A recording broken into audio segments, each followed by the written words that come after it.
Hello दोस्तों, Nobel bye JPG में आपका स्वागत है। यहाँ पर हम आपको दिलचस्प नोबल से आधारित कहानियाँ पेश है। हर कहानी में जीवन, प्रेम, संघर्ष और जीवन की अनोखी कहानी होती है। यदि आपको हमारी कहानी पसंद आती है तो कृपया हमारे चैनल को सब्सक्राइब करें और लाइक करना न भूलें। आपका समर्थन हमें और बेहतर बनाने में मदद करता है। अध्याय 61 इम्पीरियल स्काई तकनीक। पत्थर का दरवाजा बंद होने के बाद भी चू फैंग सुरंग में आभा महसूस कर सकता था। ये पुष्टि करने के बाद कि सु मेई और अन्य लोग चले गए हैं, वह बिना किसी चिंता के चट्टान के शिखर पर चला गया। लताओं के साथ साथ चलते हुए चू फैंग ने धुंध के सागर में उतरना शुरू किया। जैसे ही वह धुंध के पास पहुंचा, चू फैंग ने अपनी आत्मा शक्ति फैला दी, लेकिन उसने पाया कि धुंध के भीतर एक अजीब सी गैस थी जिसने उसकी आत्मा शक्ति को बाधित कर दिया था, जिससे वह उसमें से होकर नहीं निकल पा रहा था। खास तौर पर धुंध में प्रवेश करने के बाद सफेदी ने उसकी दृष्टि को अवरुद्ध कर दिया। चू फैंग की ताकत के बावजूद उसकी दृष्टि सीमा 10 मीटर से अधिक नहीं थी, लेकिन किस्मत से धुंध में दर्जनों मीटर नीचे जाने के बाद वह आखिरकार नीचे पहुंच गया। हालांकि धुंध अभी भी थी, लेकिन चट्टानों पर पैर रखने के एहसास ने उसके दिल को चिंता से मुक्त कर दिया। हुश हुश हुश। चू फैंग ने विश्व आत्मा कंपास निकाला। तुरंत प्रकाश की किरणें हर जगह फैल गईं और उसकी दृष्टि की सीमा कई गुना बढ़ गई। ये कहना ही होगा कि उस चीज की रोशनी बहुत अजीब थी। ऐसा लग रहा था जैसे वह धुंध को भेद सकती है और यह वास्तव में खजाने की खोज के लिए एक अजीब वस्तु थी। ऐसा लगता है कि खतरा यहाँ हर जगह है। विश्व आत्मा कंपास के संकेतों को देखते हुए चू फैंग को पता था कि उसे किस दिशा में जाना है, लेकिन साथ ही वह ये भी जानता था कि हर जगह अंतहीन छिपे हुए खतरे हैं। एक लापरवाही की गलती से वह मर जाएगा। सौभाग्य से उसके हाथ में विश्व आत्मा कंपास था, अन्यथा अपनी ताकत के साथ अगर वह ऐसी जगह में प्रवेश करता तो उसे ज्यादा किस्मत नहीं मिलती। शायद अगर उसके पास 9 जीवन भी होते तो वह उन सभी का उपयोग कर लेता। विश्व आत्मा कंपास को पकड़े हुए वह उस क्षेत्र में चला गया जो धुंध से भरा था। चू फैंग दूर से भयंकर जानवरों की दहाड़ सुन सकता था। इसके अलावा अन्य अजीब चीखें भी थीं, यहाँ तक कि लोगों की दर्द भरी चीखें और मदद के लिए पुकार भी थी। वह जितना गहरा गया उतनी ही तेज आवाजें सुनाई देने लगीं।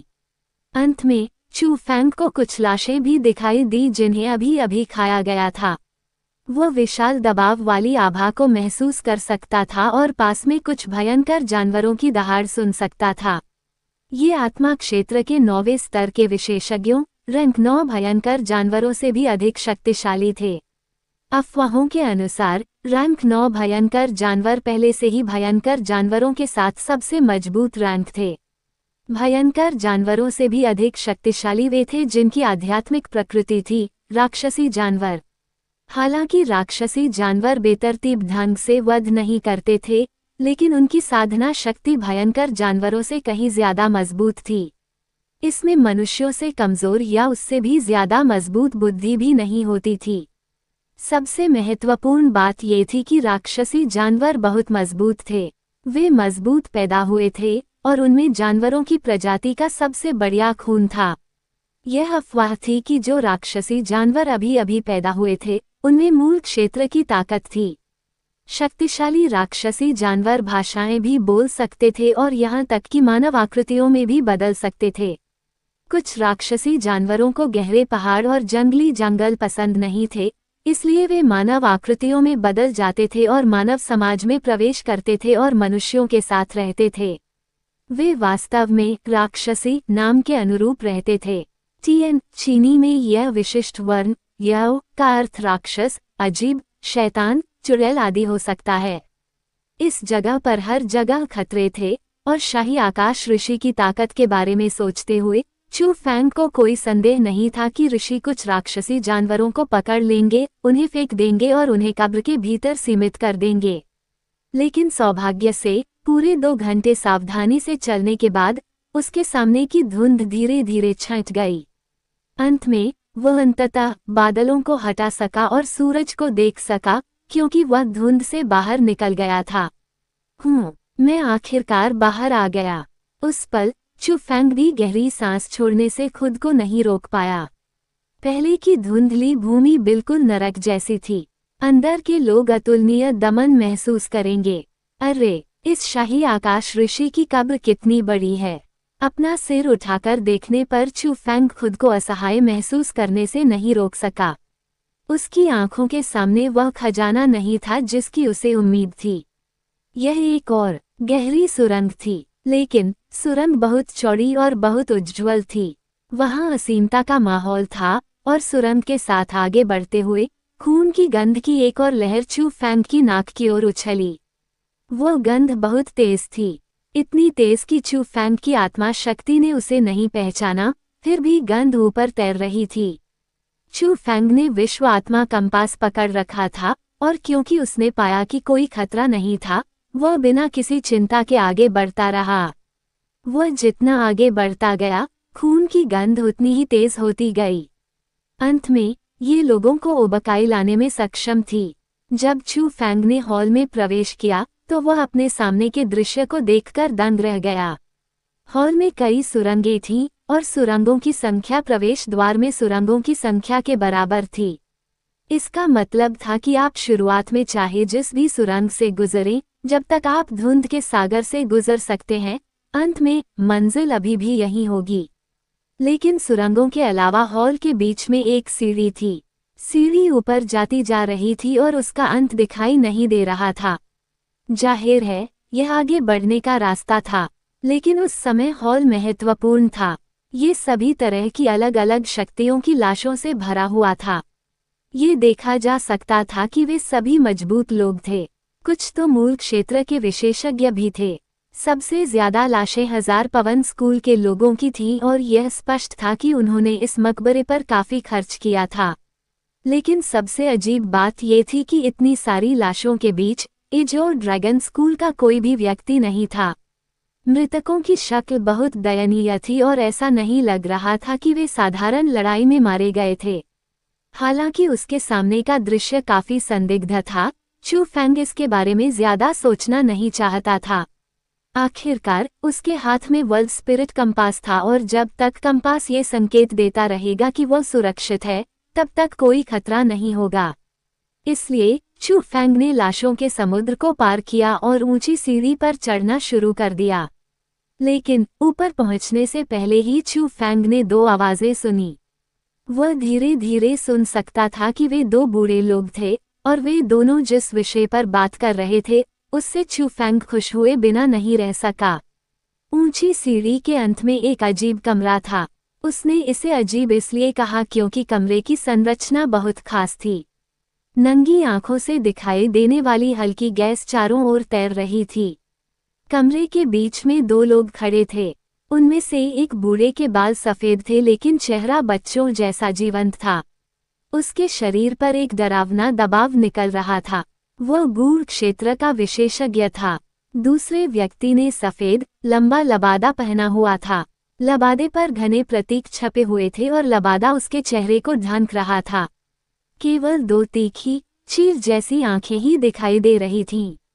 यह एजोर ड्रैगन स्कूल का वर्ल्ड स्पिरिटिस्ट एल्डर जुगे था, लेकिन उस समय वे दोनों खड़े थे और हिल नहीं रहे थे।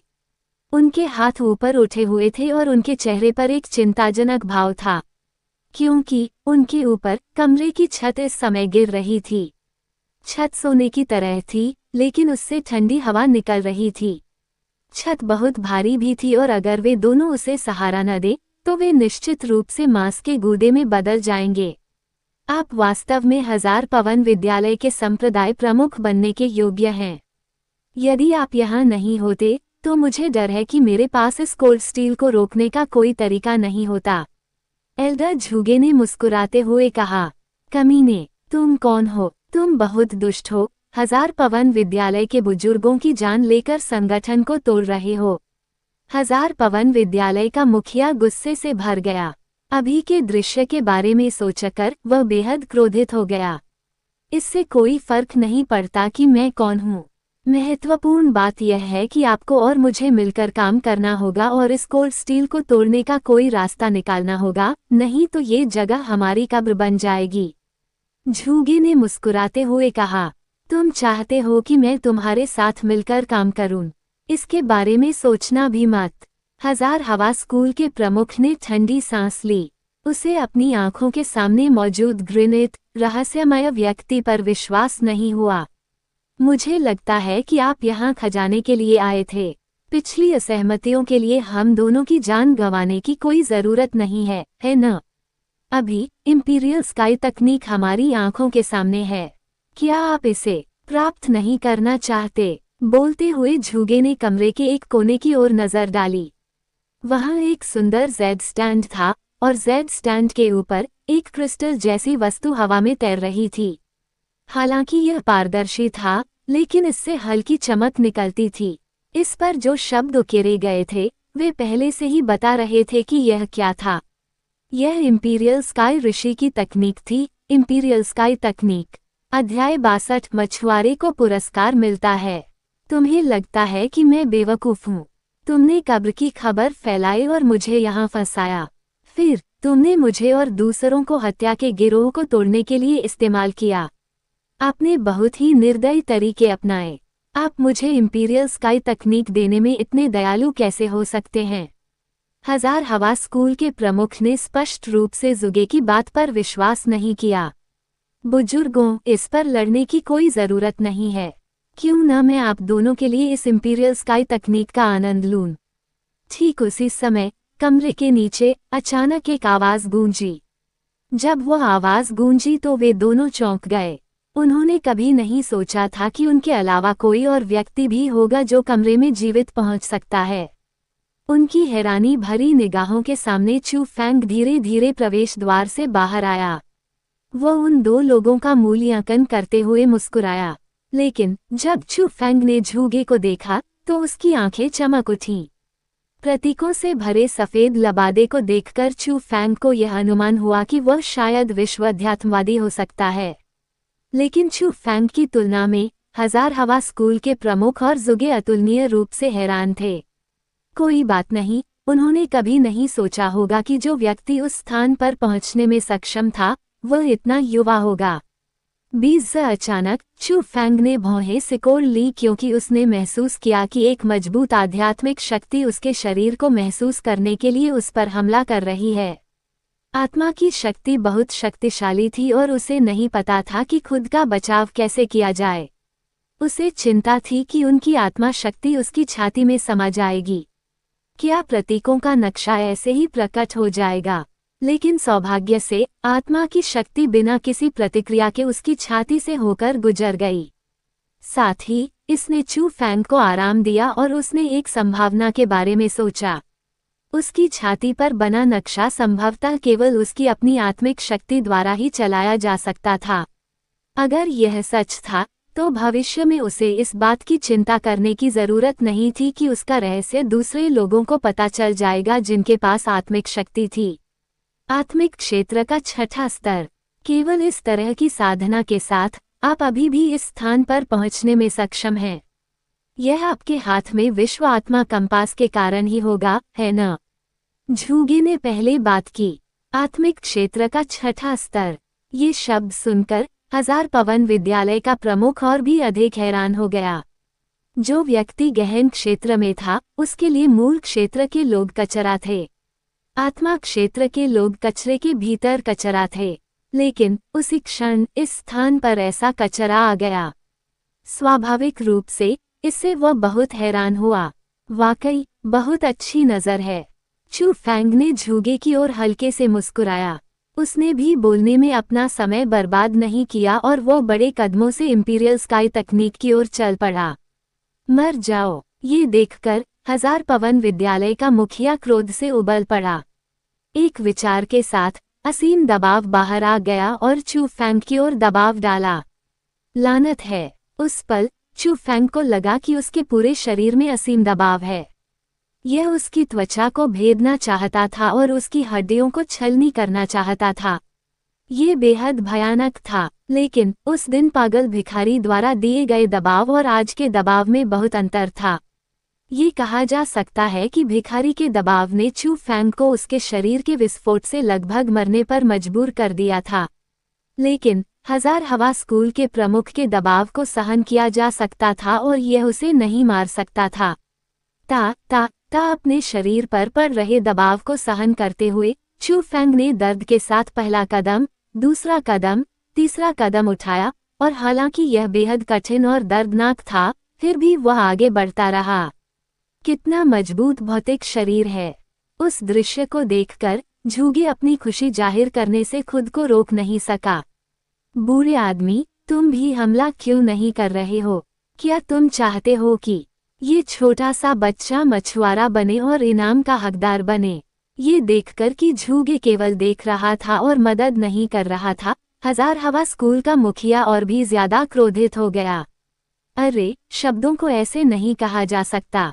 चूंकि वह अपनी साधना के साथ यहाँ तक पहुँच सका, इससे स्पष्ट रूप से पता चला कि वह साधारण नहीं है। शायद वह शाही आकाश ऋषि का पसंदीदा उत्तराधिकारी भी हो सकता है न? झूगे ने हल्के से मुस्कुराया और उसमें एक वयस्क की तरह एक सुंदर उदारता थी। साले, मैं बाद में तेरे शरीर को हजारों टुकड़ों में काट डालूंगा। हजार हवा स्कूल के मुखिया ने झूगे के प्रति अपने क्रोध से अपने दांत पीस लिए। लेकिन चू फैंग को इंपीरियल स्काई तकनीक के करीब आते देख उसने और कुछ नहीं कहा। उसने चू फैंग पर दबाव की लहरें फेंकी, उसकी हरकतों को रोकना चाहता था, लेकिन ये बेकार था। चू फैंग का शारीरिक शरीर बहुत मजबूत था। उस दबाव के तहत, जिससे मूल क्षेत्र के विशेषज्ञ भी डरते थे, चू फैंग न केवल इसे सहन कर सकता था, बल्कि वह अभी भी आगे बढ़ना जारी रख सकता था। हालांकि यह बहुत दर्दनाक और चुनौतीपूर्ण था, लेकिन वह पहले से ही उस बिंदु तक पहुंचने में सक्षम होने के कारण काफी सशक्त था। इसे छोड़ दो, वह आत्मिक शक्ति से लैस है और तुम्हारा दबाव उसके दृढ़ संकल्प को हिला नहीं पाएगा। जब तक उसका भौतिक शरीर इसे सहन कर सकता है, तब तक तुम उसे केवल अपने दबाव से हार मानने के लिए मजबूर नहीं कर पाओगे। झूगे ने एक बार फिर याद दिलाया और उसकी आंखें थोड़ी सिकुड़ गईं और उसने चू फैंग की हर हरकत और हरकत पर ध्यान केंद्रित किया। एक कठिन यात्रा के बाद चू फैंग आखिरकार जेड स्टैंड के सामने पहुंचा, जिस पर इंपीरियल स्काई तकनीक रखी हुई थी। हालांकि वह उस समय पीला पड़ गया था और उसका शरीर पूरी तरह से पसीने से लथपथ था, फिर भी वह अतुलनीय रूप से उत्साहित था। चू फैंग ने इंपीरियल स्काई तकनीक को पकड़ लिया, जो जेड की तरह चमक रही थी और केंद्रित आत्मा शक्ति द्वारा बनाई गई थी, उसे अपने मस्तिष्क की ओर थपथपाया। तुरंत उसका चेहरा बहुत बदल गया। उसके मस्तिष्क से सुइयों के चुभने जैसा दर्द फैल रहा था। दर्द बहुत तेज था और चू फैंग के लिए इसे सहना मुश्किल था। उसने अपने दोनों हाथों से अपना सिर पकड़ लिया और जोर जोर से चिल्लाते हुए जमीन पर लौट गया। उस दृश्य को देखकर झूगे जोर से हंसे और कहा, मैं आपको ये बताना भूल गया कि आध्यात्मिक शक्ति की एकाग्रता से बनाई गई तकनीकों को विकसित करना आसान नहीं है। यदि आप इस तकनीक को साधना चाहते हैं, तो सबसे पहले आपके पास अत्यंत मजबूत इच्छा शक्ति होनी चाहिए। आध्यात्मिक शक्ति का होना एक आवश्यकता है, लेकिन फिर भी एक निश्चित साधना के बिना आप शक्ति की इस लहर को सहन करने में असमर्थ होंगे। यदि आप शक्ति को सहन करने में असमर्थ हैं, तो यह आपकी आत्मिक शक्ति को खा जाएगी और आपका जीवन छीन लेगी। सब कुछ बाहर निकालने के बाद यह आपके शरीर से बाहर निकल जाएगी और अपने उपयुक्त स्वामी की प्रतीक्षा करेगी। लेकिन दुर्भाग्य से ऐसा लगता है कि आपकी ताकत उसकी जरूरत से ज्यादा है। ऐसा लगता है कि आज आपको ज्यादा किस्मत नहीं मिलेगी। झूगे की बातें सुनकर हजार हवा स्कूल का भ्रमित मुखिया भी बेहद खुश हो गया। मुझे पता था कि तुम दूसरों को यह शाही आकाश तकनीक आसानी से नहीं लेने दोगे। मुझे पता था कि तुम क्रूर हो, लेकिन मैंने कभी नहीं सोचा था कि तुम इतने क्रूर हो जाओगे। हाँ, कुछ तरीकों के बिना मैं विश्व अध्यात्मवादी बनने के योग्य नहीं होता। झूगे ने ये स्वीकार नहीं किया और इसके बजाय उसे गर्व हुआ। चू फैंग के पास झूगे की बात सुनने का साहस कैसे था? उसे बस यही महसूस हुआ कि उसकी आत्मा की शक्ति तेजी से खत्म होती जा रही है। वो उस अवस्था में भी पहुंच गया जहां वह सूख रहा था। उसके दिमाग में दर्द और भी स्पष्ट होता जा रहा था। वो इसे बर्दाश्त नहीं कर पा रहा था और ऐसा लग रहा था जैसे वह अपनी जान गंवा देगा। अंत में चूफेंग आखिरी बार चिल्लाया और बिना किसी ताकत और बिना कोई आवाज किए जमीन पर लंगड़ाता हुआ चला गया। क्या वह मर चुका है? इंपीरियल स्काई तकनीक बाहर क्यों नहीं तैरी? 1000 विंड स्कूल के प्रमुख ने तुरंत पूछा। झूगी ने पहले ही अपनी आत्मा शक्ति को बाहर निकाल लिया था और वर्तमान चूफेंग को देखा था। लेकिन जब उसने अपनी आत्मा शक्ति को वापस ले लिया तो उसने भौहें सिकोड़ते हुए कहा, यह आदमी, वो अभी मरा नहीं है। अध्याय 63। विचित्र मुख्य हॉल। जब उसे धुंधलापन महसूस हो रहा था, चूफेंग ने अपनी आंखें खोली। जब उसे होश आया तो चूफेंग बेहद खुश हुआ। उसने पाया कि उसके मस्तिष्क में बहुत सी नई जानकारी थी। ये जानकारी इंपीरियल स्काई तकनीक की साधना पद्धति थी। लेकिन चूफेंग अपने दिल की खुशी से मुस्कुरा भी नहीं पाया क्योंकि वह अपने सामने के दृश्य को देखकर स्तब्ध था। क्या ये कौन सी जगह है? उस पल चूफेंग के सामने यह अब अजीब कमरा नहीं रहा। यह एक विचित्र हॉल बन गया। एक सचमुच विचित्र मुख्य हॉल। वह ऊंचा था, फिर भी उस पर छत नहीं थी। ऐसा लग रहा था जैसे कोई दूसरी दुनिया देख सकता हो। उसके चारों ओर की दीवारें न तो लकड़ी की थीं, न पत्थर की, न ही स्टील की। वह क्रिस्टल की तरह चमकदार और शीशे की तरह चिकनी थी। वह बेहद खूबसूरत थी। लेकिन उस समय जिस चीज ने चूफेंग को सबसे ज्यादा चौंकाया वह थी उसके सामने दीवार पर एक बड़ा दरवाजा था जो सीधे आसमान की ओर खुलता था। दरवाजा बहुत बड़ा था, यहाँ तक कि प्राचीन शहर के दरवाजों से भी कई गुना बड़ा। इसकी शक्ल भी बहुत अजीब थी। ये दीवार से बाहर की ओर निकला हुआ किसी राक्षस के मुंह जैसा था। बड़े दरवाजे के ऊपर मोटी मोटी जंजीरें लगी हुई थीं। हर जंजीर 1 मीटर मोटी थी और उसने पूरे दरवाजे को इस तरह से ढक रखा था मानो किसी डरावने राक्षस को अंदर बंद कर दिया हो। अपनी आत्मा शक्ति को फैलाते हुए चूफेंग के चेहरे का रंग उड़ गया। हालांकि ये दरवाजे से बंद था, चूफेंग अभी भी दूसरी तरफ एक बेहद डरावनी आभा महसूस कर सकता था। वह आभा बहुत ठंडी, बहुत बर्फीली और बहुत अंधेरी थी। ऐसा लग रहा था जैसे यह इस दुनिया की कोई चीज नहीं थी। यह इतना भयानक था कि चूफेंग के बाल सीधे खड़े हो गए और उसकी रीढ़ की हड्डी में ठंडक दौड़ गई। हे भगवान, मैं मरा नहीं हूँ, है न? ये नर्क तो नहीं है। चूफेंग के मन में यह विचार आया क्योंकि उसे लगा कि उसके सामने जो कुछ भी है वो वास्तविक नहीं है। ये सब सपने जैसा था और बहुत भयानक था। अरे, ये तुम हो, तुम आखिरकार आ ही गए।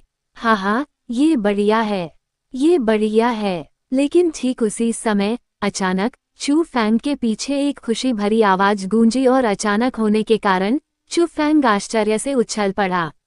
यह क्या है? चूफेंग ये सुनकर कांप उठा और अचानक उठ खड़ा हुआ। तभी उसे पता चला कि उसके पीछे एक अंडा था। ये सही था, यह एक अंडा था और यह काले रंग का अंडा था। अंडा बहुत बड़ा था और यह मुर्गी का अंडा नहीं था। ये चूफेंग से भी लंबा था और दुनिया में इतना बड़ा अंडा नहीं हो सकता था। यह क्या है? हो बेवकूफ चूफेंग, सच में बेवकूफ। तुम कितने बेवकूफ हो। तुम इतने लंबे समय के बाद ही मुझे खेलने के लिए ढूंढते हो। क्या तुम्हें नहीं पता कि मैं बोर हो गया हूँ? अचानक विशाल अंडे ने आवाज निकाली। आवाज बेहद मधुर और सुखद थी। ये यंगइन की आवाज की तरह थी और यह सोने और चांदी की घंटियों की तरह भी थी। ये कहा जा सकता है कि यह सबसे सुखद आवाज थी जो चूफेंग ने कभी सुनी थी। मादा का अंडा, ये तो मादा का अंडा है। चूफेंग दंग रह गया। चूंकि यह लड़की की आवाज थी तो यह निश्चित रूप से मादा का अंडा था। नहीं, तुम एक मादा अंडा हो। तुम एक मुर्गी का अंडा हो। सड़ा हुआ अंडा, कमीना। विशाल अंडे के भीतर से एक तीखी गाली वाली आवाज आई। विशाल अंडा हिलने लगा जैसे कि कुछ टूटने वाला हो। टीएन बास्टर्ड में अंडा अक्षर है। बस ठीक उसी समय चूफेंग की दृष्टि धुंधली हो गई। उसके चारों ओर का दृश्य तेजी से घूमने लगा और जब सब कुछ सामान्य हो गया तो चू फैंग को आश्चर्य हुआ कि उसे जमीन पर लिटा दिया गया था और वह कब्र के कमरे में वापस आ गया था। यह तो मैंने अभी एक सपना देखा। चू फैंग बहुत हैरान था। उसे तभी चैन मिला जब उसे पता चला कि शाही आकाश तकनीक की साधना विधियां अभी भी उसके दिमाग में थीं। यह आदमी वास्तव में नहीं मरा। ये कैसे संभव है? क्या उसे वास्तव में शाही आकाश तकनीक की स्वीकृति मिली थी? लगभग उसी समय जब चू फैंग ने अपनी आंखें खोली, हजार हवा स्कूल के प्रमुख ने रोना शुरू कर दिया। असंभव, बिल्कुल असंभव। अपनी साधना के साथ वह उस विशेष तकनीक को कैसे परिष्कृत कर सकता है? हालांकि जुगे की अभिव्यक्ति नहीं देखी जा सकती थी, लेकिन उसकी आवाज से ये भी सुना जा सकता था कि वह उस पल बहुत हैरान था। ये देखकर चू फैंग हल्के से मुस्कुराया और खुद को खड़े होने, अपने कपड़ों को थपथपाने और उन दोनों से कहने से रोक नहीं सका, माफ करना, मैंने तुम दोनों को निराश किया है। मैं मरा नहीं और मैं काफी अच्छी तरह से जी रहा हूँ। जहाँ तक इंपीरियल स्काई तकनीक की बात है जो तुम दोनों चाहते हो, हे ये यहाँ है। चू फैंग ने अपने दिमाग की ओर इशारा किया। तुम कमीने, मैं तुम्हें तोड़ दूंगा। ये देखकर हजार हवा स्कूल के प्रमुख ने चिल्लाया और उस पर कोल्ड स्टील छोड़ दिया। गड़गड़ाहट जैसे ही उसने उसे छोड़ा, कोल्ड स्टील अचानक नीचे गिर गया और पूरा कमरा हिलने लगा। कमीने, उस स्थिति का सामना करते हुए हजार हवा स्कूल के प्रमुख को केवल उस हाथ को वापस करना था जिसमें उसने अभी छोड़ा था, अन्यथा वे तीनों मांस के पेस्ट में बदल जाते। बस ये देखकर चू फैंग ने देरी नहीं की और 3 थंडर स्टाइल्स में से पहली स्टाइल का इस्तेमाल किया। वह जल्दी से प्रवेश द्वार की ओर भागा क्योंकि 2 गहन क्षेत्र विशेषज्ञों के सामने उसकी स्थिति वास्तव में बहुत खतरनाक थी। यदि कोल्ड स्टील ने उनकी शक्ति को नहीं रोका होता तो उनकी उंगलियों की थोड़ी सी हरकत से ही वह उनके द्वारा कुचलकर मर जाता। ये लड़का एज और ड्रैगन स्कूल से है। चू फैंग द्वारा प्रदर्शित कौशल को देखते ही झूगे की आंखें चमक उठीं। एज और ड्रैगन स्कूल के अतिथि एल्डर के रूप में एक नज़र में उसने चू फैंग द्वारा इस्तेमाल किए गए कौशल को पहचान लिया। चू फैंग कमरे से भागने के बाद वह जल्दी से मूल रास्ते से वापस लौट आया। उसे नहीं पता था कि दोनों विशेषज्ञ कब खुद को मुक्त करेंगे, लेकिन वह जानता था कि निस्संदेह उनके पास खुद को मुक्त करने का एक तरीका होगा। कम से कम विश्व अध्यात्मवादी को तो पता होगा। ऐसी परिस्थितियों में वह केवल अपनी जान बचाने के लिए भाग सकता था। भागते समय चू फैंग ने बहुत सारी लाशें देखीं। इस शाही आकाश ऋषि की कब्र ने वास्तव में एक बहुत बड़ी रक्त लड़ाई को जन्म दिया। बहुत से लोग, जिनके पास ताकत नहीं थी, लालची दिल के कारण अपनी जान दे दी। यहाँ तक कि कई साधना विशेषज्ञों को भी दूसरों ने मूर्ख बनाया। लेकिन इस कब्र लूटने में सबसे बड़ा विजेता स्पष्ट रूप से चू फैंग था। लेकिन चू फैंग ने सोचा था कि वह पहले से ही सुरक्षित है। उसने कभी यह अनुमान नहीं लगाया होगा कि असली खतरा अभी आया है। आखिरकार मैंने तुम्हें पा ही लिया बेटा, पीछे से एक गुस्से भरी चीख आई। थाउजेंड विंड स्कूल के प्रमुख ने उसे पकड़ लिया, लेकिन वर्तमान में वह काफी दयनीय स्थिति में था। वह न केवल गंदा था, बल्कि उसके कपड़ों पर खून के कुछ निशान और सिर पर कुछ कट भी थे।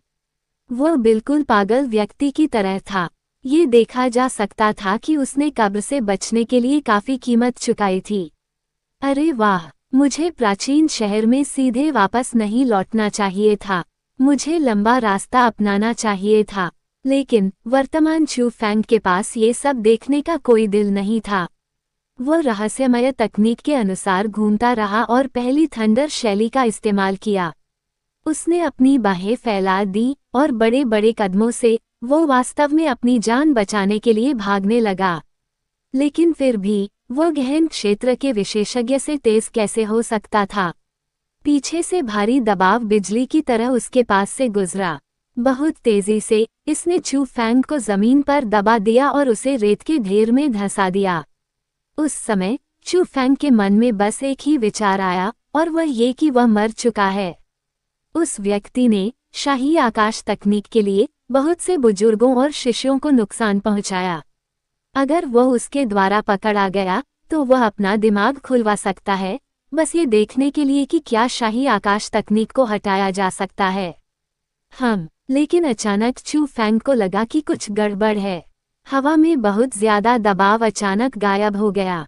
जब उसने पीछे देखा तो उसे और भी ज्यादा झटका लगा। उसके पीछे पूरी तरह से खाली जगह थी, किसी इंसान की परछाई भी नहीं थी। क्या ये भ्रम था? नहीं, ये बिल्कुल भी भ्रम नहीं था। लेकिन हुआ क्या? हालांकि चू फैंग उलझन में था कि हजार पवन स्कूल का प्रमुख क्यों गायब हो गया। कब से दर्जनों मील दूर हजार पवन स्कूल का प्रमुख वहां खाली बैठा था। उसके चेहरे पर यह आतंक से भरा हुआ था। उस समय उसके अंदर स्कूल के प्रधानाचार्य जैसा माहौल नहीं था। उसके होंठ बेकाबू होकर कांप रहे थे और उसका शरीर भी कांप रहा था। उसकी आंखें सामने वाले को घूर रही थीं। उसके सामने एक भिखारी खड़ा था। उसके बाल बिखरे हुए थे, लेकिन उसकी आंखें ब्लेड की धार जैसी थीं। उसके माथे पर आग जैसा निशान था। अध्याय 64 जलते हुए आकाश की उग्र लपटें। आप कौन हैं? हजार हवा स्कूल के प्रमुख ने कांपते हुए ये शब्द कहे। अपने सामने भिखारी की तरह खड़े अधेड़ उम्र के आदमी को देखकर वह सचमुच इतना डर गया कि उसे कुछ भी समझ में नहीं आया। हालांकि भिखारी की आंखों से आभा का एक कतरा भी नहीं निकल रहा था और वह एक सामान्य व्यक्ति की तरह दिख रहा था, लेकिन उसकी आंखों को देखकर ही वह अपने दिल में डर गया। डर उसकी हड्डियों में समा गया, खास तौर पर पहले। हालांकि उसे यह नहीं पता था कि वह उस जगह कैसे पहुंचा, लेकिन उसे मन ही मन ऐसा लग रहा था कि वह आसमान से आया है। इसका मतलब था कि उसके सामने खड़ा व्यक्ति स्वर्ग का विशेषज्ञ था। स्वर्ग क्षेत्र, ऐसा क्षेत्र जहां पूरे एजोर प्रांत में कोई नहीं पहुंच पाया। केवल 9 प्रांतों के अधिपति जियांग राजवंश के भीतर ही इतना मजबूत चरित्र था। निस्संदेह ये वह क्षेत्र था जहां केवल 9 प्रांतों के शीर्ष विशेषज्ञ ही पहुंच सकते थे। लेकिन जो कुछ वह जानता था, उसके अनुसार शाही दरबार में भी स्वर्ग में पहुंचने वाले पात्र बूढ़े लोग थे जो उसकी उम्र के ही थे। लेकिन उसके सामने वह व्यक्ति स्पष्ट रूप से केवल मध्यम आयु का था। उसके लिए ये स्वीकार करना बेहद कठिन था कि वह उस उम्र में स्वर्ग में पहुंच गया था। तुम्हें उस पर हमला नहीं करना चाहिए, भिखारी जैसा दिखने वाला व्यक्ति बोला। उसकी आवाज बहुत स्थिर थी और ऐसा लग रहा था जैसे कोई राजा दुनिया को देख रहा हो। मुझे किस पर हमला नहीं करना चाहिए? क्या ये वह लड़का है? तो माफ करना, मैं उसे पहचान नहीं पाया और मुझे नहीं पता था कि वह आपसे जुड़ा हुआ है। मुझे उम्मीद है कि आप उदार होंगे और मेरी जान बख्श देंगे। आखिर वह एक स्कूल का मुखिया था। बहुत जल्दी उसे याद आ गया कि चू फैंग बाकियों से बिल्कुल अलग है। अगर चू फैंग उसके सामने वाले व्यक्ति से जुड़ा हुआ था और उसने पहले चू फैंग को मारने की कोशिश की थी, तो मौजूदा वह वाकई मौत के दरवाजे पर होगा। कृपया मुझे छोड़ दो, मुझे छोड़ दो।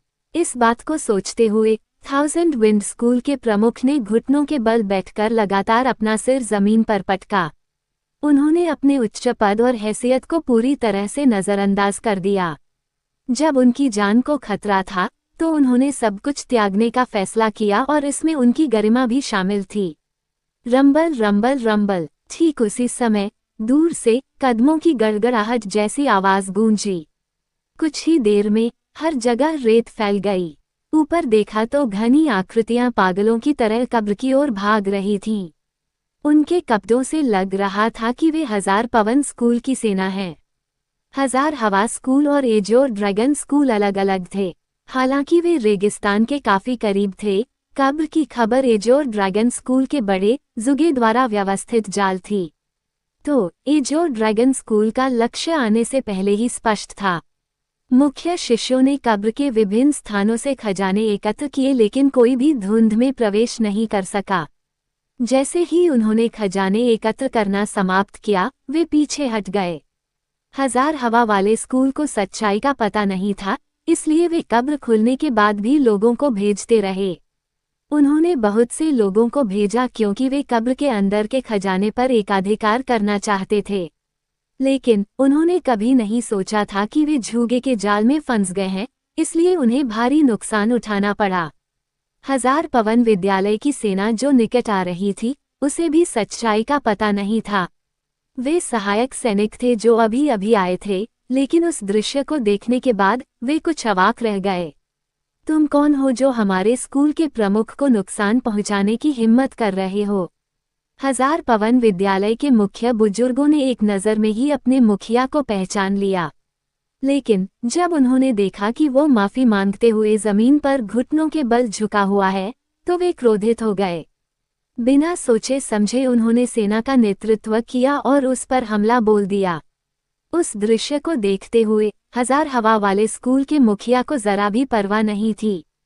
वह भिखारी की तरफ अपना सिर पीटता रहा और उम्मीद करता रहा कि शायद उसे माफी मिल जाए। वह जानता था कि उसके सामने खड़ा व्यक्ति ऐसा व्यक्ति नहीं था जिसे संख्याओं से हराया जा सके। अगर मैं तुम्हें मार भी न दूं, तो भी वह तुम्हें माफ नहीं करेगा। मैं तुम्हें यात्रा पर भेजूंगा और कम से कम यह उसके तुम्हारे पीछे पड़ने से तो बेहतर होगा। भिखारी ने धीरे से अपनी आंखें बंद कर लीं। अचानक उसके माथे पर लगी आग की लपटों से आग जैसी लाल चमक निकलने लगी। उसके बाल फड़फड़ाने लगे। एक बहुत बड़ा धमाका हुआ। 10 मील की परिधि में आग का सागर बन गया। आग का सागर हवा में उठ रहा था और दर्जनों फीट ऊंचा उठ रहा था। लपटें कभी विशाल ड्रैगन की तरह उठ रही थीं, तो कभी खूंखार बाघ की तरह, और रेगिस्तान में इधर उधर भागते हुए दहाड़ रही थीं। लगभग एक पल में इसने हजार पवन विद्यालय की सेना को निगल लिया। पहले के आक्रामक लोग गर्म तवे पर चींटियों की तरह थे। उन्होंने तुरंत अपनी सारी क्षमताएं खो दी और दर्द से चीखते हुए अपने शरीर को आग की लपटों में लपेटना शुरू कर दिया। एक क्षण में हर जगह तरह तरह की चीखें गूंजने लगीं। यहाँ तक कि हजार हवा वाले स्कूल के प्रमुख के पास भी इस भयानक उच्च तापमान का विरोध करने का कोई उपाय नहीं था। लेकिन आग की लपटों में पागल भिखारी पर कोई असर नहीं हुआ। यहाँ तक कि उसके कपड़े भी नहीं जले और वह शांत भाव से आग की लपटों के बीच चलता रहा। हालांकि उसके कपड़े ठीक नहीं थे, हालांकि उसके बाल अस्त व्यस्त थे, लेकिन उसके शरीर पर जो आभा थी वह किसी से भी अतुलनीय थी। वह एक राजा की तरह था और वह एक राजा की तरह दिखता था जो पूरी दुनिया को देखता था। मैं जलते हुए स्वर्ग की प्रचंड लपटें हूँ और मैं सभी जीवित चीजों को जला सकता हूँ। मैं जलते हुए स्वर्ग का संत हूँ और मैं दुनिया को एकजुट करना चाहता हूँ। मैं जलते हुए स्वर्ग का पवित्र पुत्र हूँ और मैं अजेय हूँ। टिल्ड। अचानक एक असामान्य उपस्थिति वाले शक्तिशाली विशेषज्ञ ने अपनी आंखें चमका दी। अचानक वह इतनी पीड़ा में चीखने लगा मानो वह मरना चाहता हो।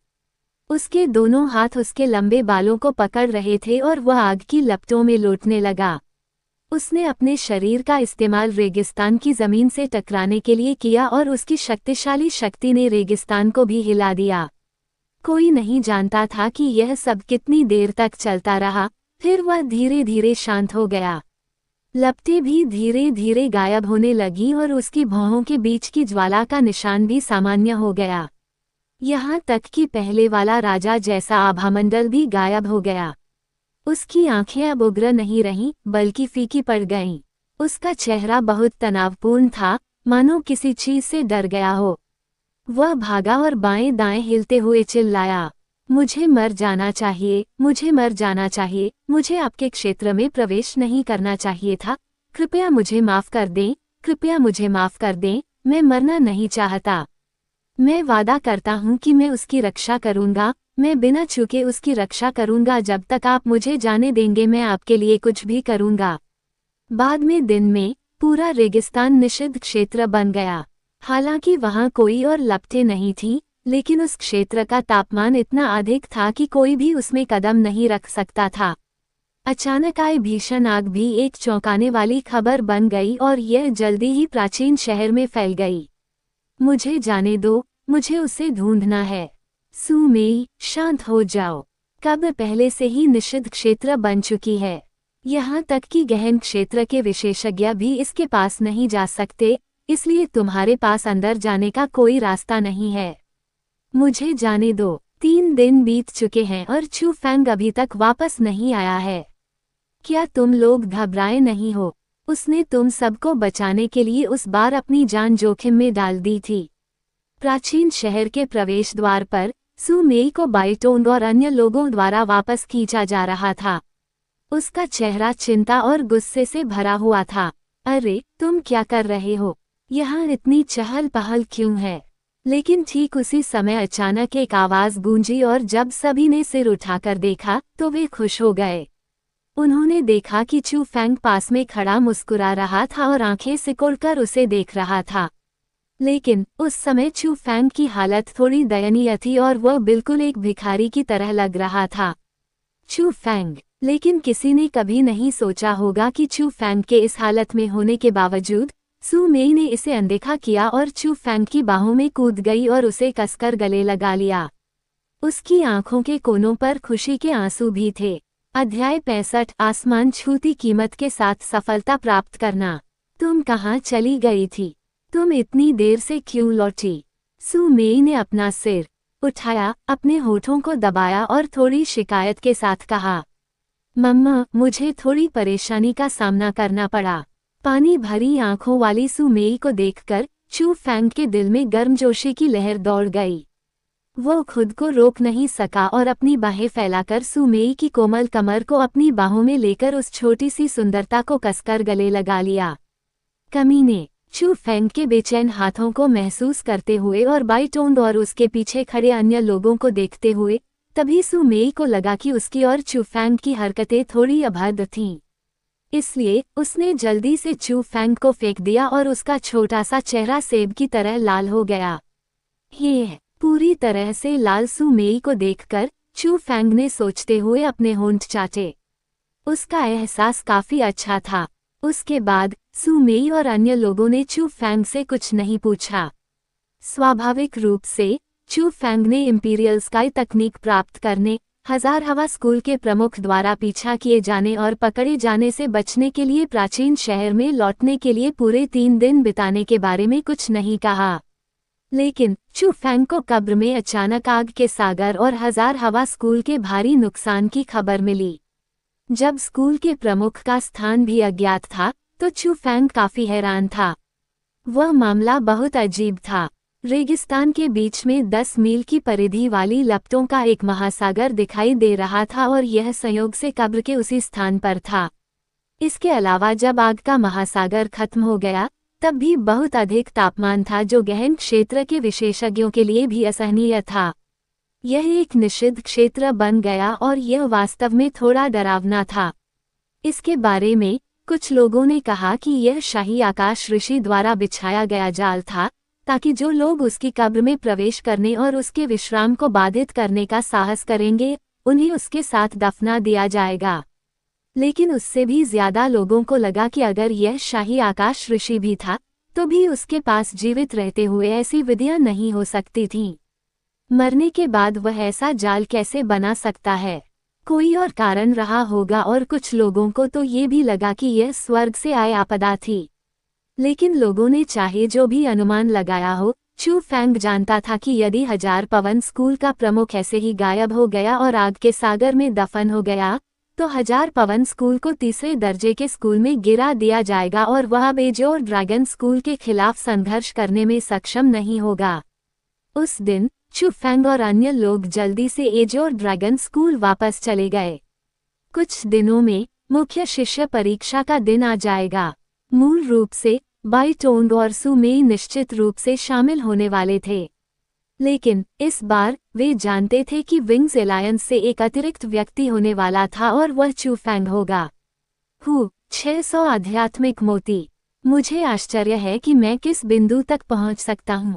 एजोर ड्रैगन स्कूल में वापस लौटने के बाद चू फैंग ने अधीरता से अपना कॉस्मोस सेक खोला और 600 आध्यात्मिक मोती निकाले। सुनहरे और चमकदार आध्यात्मिक मोतियों को देखकर उसका दिल काफी संतुष्ट था। 600 आध्यात्मिक मोती। वर्तमान चू फैंग को निश्चित रूप से एक वास्तविक अमीर व्यक्ति के रूप में गिना जा सकता है।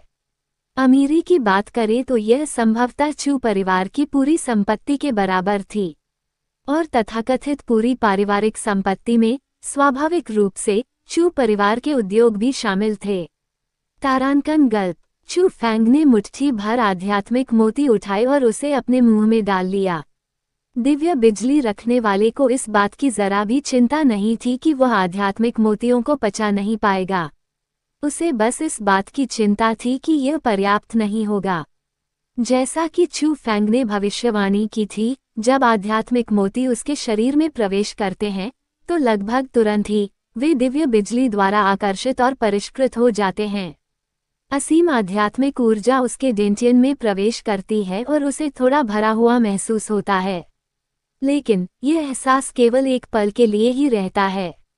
ये क्यों गायब हो गया? जाहिर है यह इसलिए था क्योंकि सारी आध्यात्मिक ऊर्जा दिव्य बिजली द्वारा खा ली गई थी। एक मुट्ठी में 50 आध्यात्मिक मोती थे। उनके अनुमान के अनुसार 50 आध्यात्मिक मोती आत्मा क्षेत्र के 7वें स्तर में प्रवेश करने के लिए पर्याप्त से अधिक थे।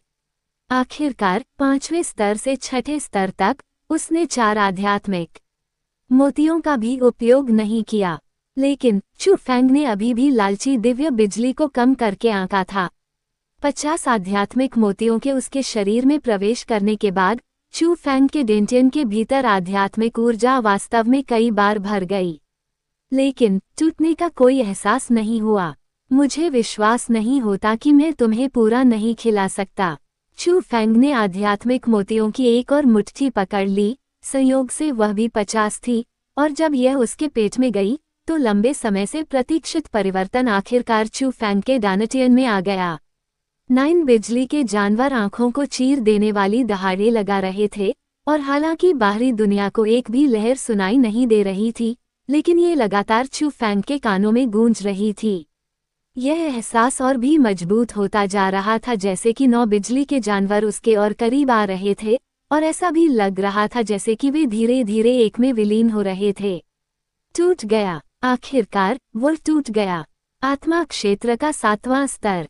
आध्यात्मिक ऊर्जा की बदली हुई प्रकृति की आभा से ये निश्चित रूप से 7वां स्तर था, लेकिन इसके लिए कीमत पूरे 100 आध्यात्मिक मोती थी।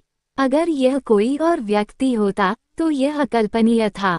आध्यात्मिक मन का क्या था? यह एक उच्च गुणवत्ता वाली आध्यात्मिक औषधि थी और बहुत से लोग इसका उपयोग केवल तभी करना चाहते थे जब वे आत्मा क्षेत्र के 9वें स्तर के शिखर पर पहुंच जाते थे। वे इसका उपयोग आध्यात्मिक ऊर्जा की एक मजबूत मात्रा प्राप्त करने और मूल क्षेत्र में प्रवेश करने के लिए करते थे। लेकिन चू फैंग को आध्यात्मिक क्षेत्र के 6ठे स्तर से 7वें स्तर पर जाने के लिए 100 मोतियों का इस्तेमाल करना पड़ा। अगर यह फैल जाता तो इससे व्यक्ति की मौत भी हो सकती थी। सिर्फ एक परत को तोड़ने के लिए 100 आध्यात्मिक मोतियों का इस्तेमाल करना, ये बहुत बेकार था। बेशक चू फैंग का 7वां स्तर सामान्य व्यक्ति के 7वें स्तर से तुलनीय नहीं था।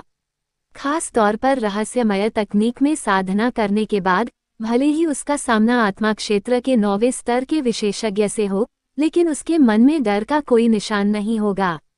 उसने उन्हें अपनी आंखों में भी नहीं डाला। जब तक कि प्रतिद्वंद्वी उसके जैसा न हो और उसके पास कोई जबरदस्त क्षमता न हो, तब तक कोई भी आत्मा क्षेत्र में चू फैंग के खिलाफ लड़ने में सक्षम नहीं होगा। उस पर हमला करने के योग्य लोग केवल मूल क्षेत्र में ही हो सकते थे, लेकिन वह शक्ति और भी चौंकाने वाली थी।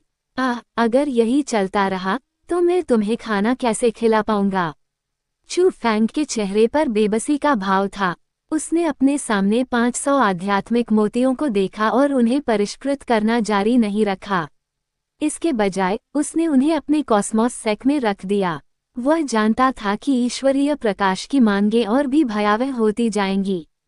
शायद अगर यह 500 आध्यात्मिक मोतियों को भी खा जाए तो भी उसका डेंटियन आधा ही भरा होगा और वह सफलता प्राप्त करने में असमर्थ होगा।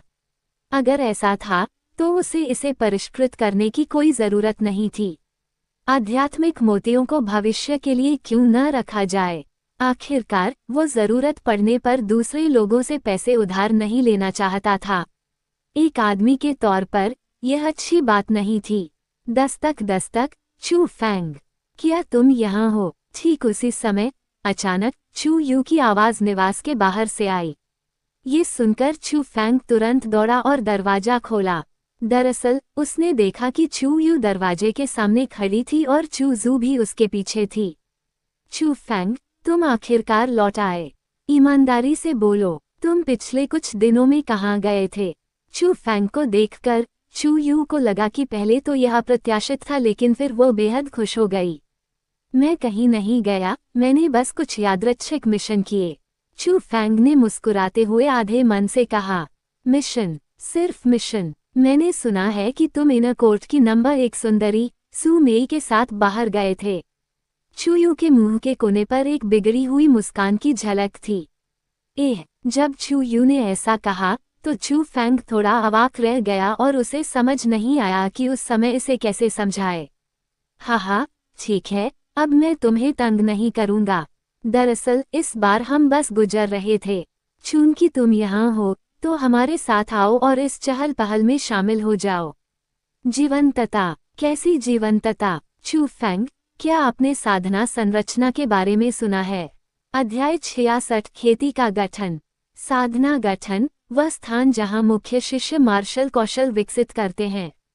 बेशक चू फैंग ने पहले भी कल्टीवेशन फॉर्मेशन के बारे में सुना था। यह एक ऐसा कल्टीवेशन उपचार था जिसका आनंद केवल एजोर ड्रैगन स्कूल के मुख्य शिष्य ही ले सकते थे। इसमें प्रवेश करने के बाद दबाव कई गुना बढ़ जाएगा, लेकिन चाहे वह मार्शल कौशल की खेती हो या शरीर और आत्मा का प्रशिक्षण, बेहतर प्रभाव प्राप्त होगा। ये सही है। अभी साधना संरचना का आनंद केवल मुख्य शिष्य ही नहीं ले सकते, आंतरिक दरबार के शिष्य भी इसका आनंद ले सकते हैं। आज साधना संरचना आधिकारिक तौर पर खुल गई है, इसलिए हम इसे देखने और इसका अनुभव करने के लिए मार्शल स्किल बिल्डिंग जाना चाहते हैं। चू यू ने मुस्कुराते हुए कहा। तो ऐसा ही कुछ था। चू फैंग ने चुपके से खुशी मनाई। उसके पास इंपीरियल स्काई तकनीक थी और वो इस बात पर परेशान था कि उसे कहाँ साधना करनी है, लेकिन उसने कभी नहीं सोचा होगा कि इस समय साधना संरचना आंतरिक दरबार के शिष्यों के लिए खोली जाएगी। यह ऐसा था जैसे यह उसके लिए तैयार किया गया था। तीनों एक साथ मार्शल स्किल बिल्डिंग की ओर चल पड़े। रास्ते में चू फैंग ने अपनी आत्मा शक्ति का इस्तेमाल किया और उसने पाया कि चू यू अभी भी आत्मा क्षेत्र के चौथे स्तर पर फंसी हुई थी। वह अभी भी 5वें स्तर तक पहुंचने में असमर्थ थी। चू यू, तुम अभी भी आगे नहीं बढ़ पाए हो? चू फैंग ने पूछा। हाँ, किसी कारण से मैं आगे नहीं बढ़ पा रहा हूँ। शायद मेरी समझ बहुत अच्छी नहीं है। उस विषय पर चू यू का चेहरा थोड़ा बदसूरत था। चू यू, इन्हें परिष्कृत करो और तुम निश्चित रूप से सफल हो सकोगे। चू फैंग ने अपना हाथ कॉस्मोस सेक में डाला और 2 आध्यात्मिक मोती निकाले। ये है। चू फैंग के हाथों में आध्यात्मिक मोती देखकर चू यू और चू जू दोनों ने अपना मुंह चौड़ा कर लिया और उनकी आंखों में आश्चर्य प्रकट हुआ। यद्यपि उन्होंने इसे पहली बार देखा था, परंतु उनकी ओर आने वाली आध्यात्मिक ऊर्जा से उन्होंने अनुमान लगाया कि यह संभवतः उच्च गुणवत्ता वाली औषधि आध्यात्मिक मन का है। ये आध्यात्मिक मोती हैं। निगलने के बाद यह आध्यात्मिक ऊर्जा में परिवर्तित हो जाता है और इसका अवशोषण अधिकतम हो जाता है। चू फैंग ने चू यू के छोटे हाथों को पकड़ा और उनके अंदर आध्यात्मिक मोती डाल दिए। चू फैंग, ये बहुत कीमती है, मैं इसे नहीं ले सकता। आज आप आध्यात्मिक क्षेत्र के केवल 6ठे स्तर पर हैं, इसलिए यह अभी भी आपके लिए उपयोगी है। आपको इसे अभी भी अपने पास ही रखना चाहिए। चू यू की पहली प्रतिक्रिया इसे अस्वीकार करने की थी। वह आध्यात्मिक मोतियों की कीमत जानती थी। स्वाभाविक रूप से वह ऐसी कीमती वस्तुएं स्वीकार करने में सहज महसूस नहीं कर रही थी, और वह भी 2 मोतियों की। अगर मैं तुम्हें ये देता हूँ तो तुम्हें इसे ले लेना चाहिए। मेरे पास अभी भी और है, और अगर तुम इसे नहीं लेते हो तो इसका मतलब है कि तुम मुझे नीची नज़र से देखते हो। चू फैंग ने जबरदस्ती 2 आध्यात्मिक मोतियों को चू यू के कमर के पस में ठूंस दिया। चू फैंग, ये चू यू को नहीं पता था कि क्या करना है, लेकिन अपने दिल की गहराई में वो वास्तव में इसे स्वीकार करना चाहती थी। आध्यात्मिक मोती, ये निश्चित रूप से उसे आत्मा क्षेत्र के 5वें स्तर तक पहुंचने में मदद करेगा। उसके शरीर में आध्यात्मिक ऊर्जा का एक बड़ा हिस्सा भी बचा रहेगा। यह उसकी साधना के लिए बहुत मददगार था। इतना ही नहीं, वहाँ 2 मोती भी थे। अगर चू फैंग न होता तो वह वास्तव में नहीं जान पाती कि वह कब ऐसी चीजों का आनंद ले पाएगी। कम से कम उसके पिता ने तो अपने जीवन में कभी आध्यात्मिक मनका का उपयोग भी नहीं किया। अगर तुम चाहो तो भविष्य में मुझे पैसे वापस कर सकते हो।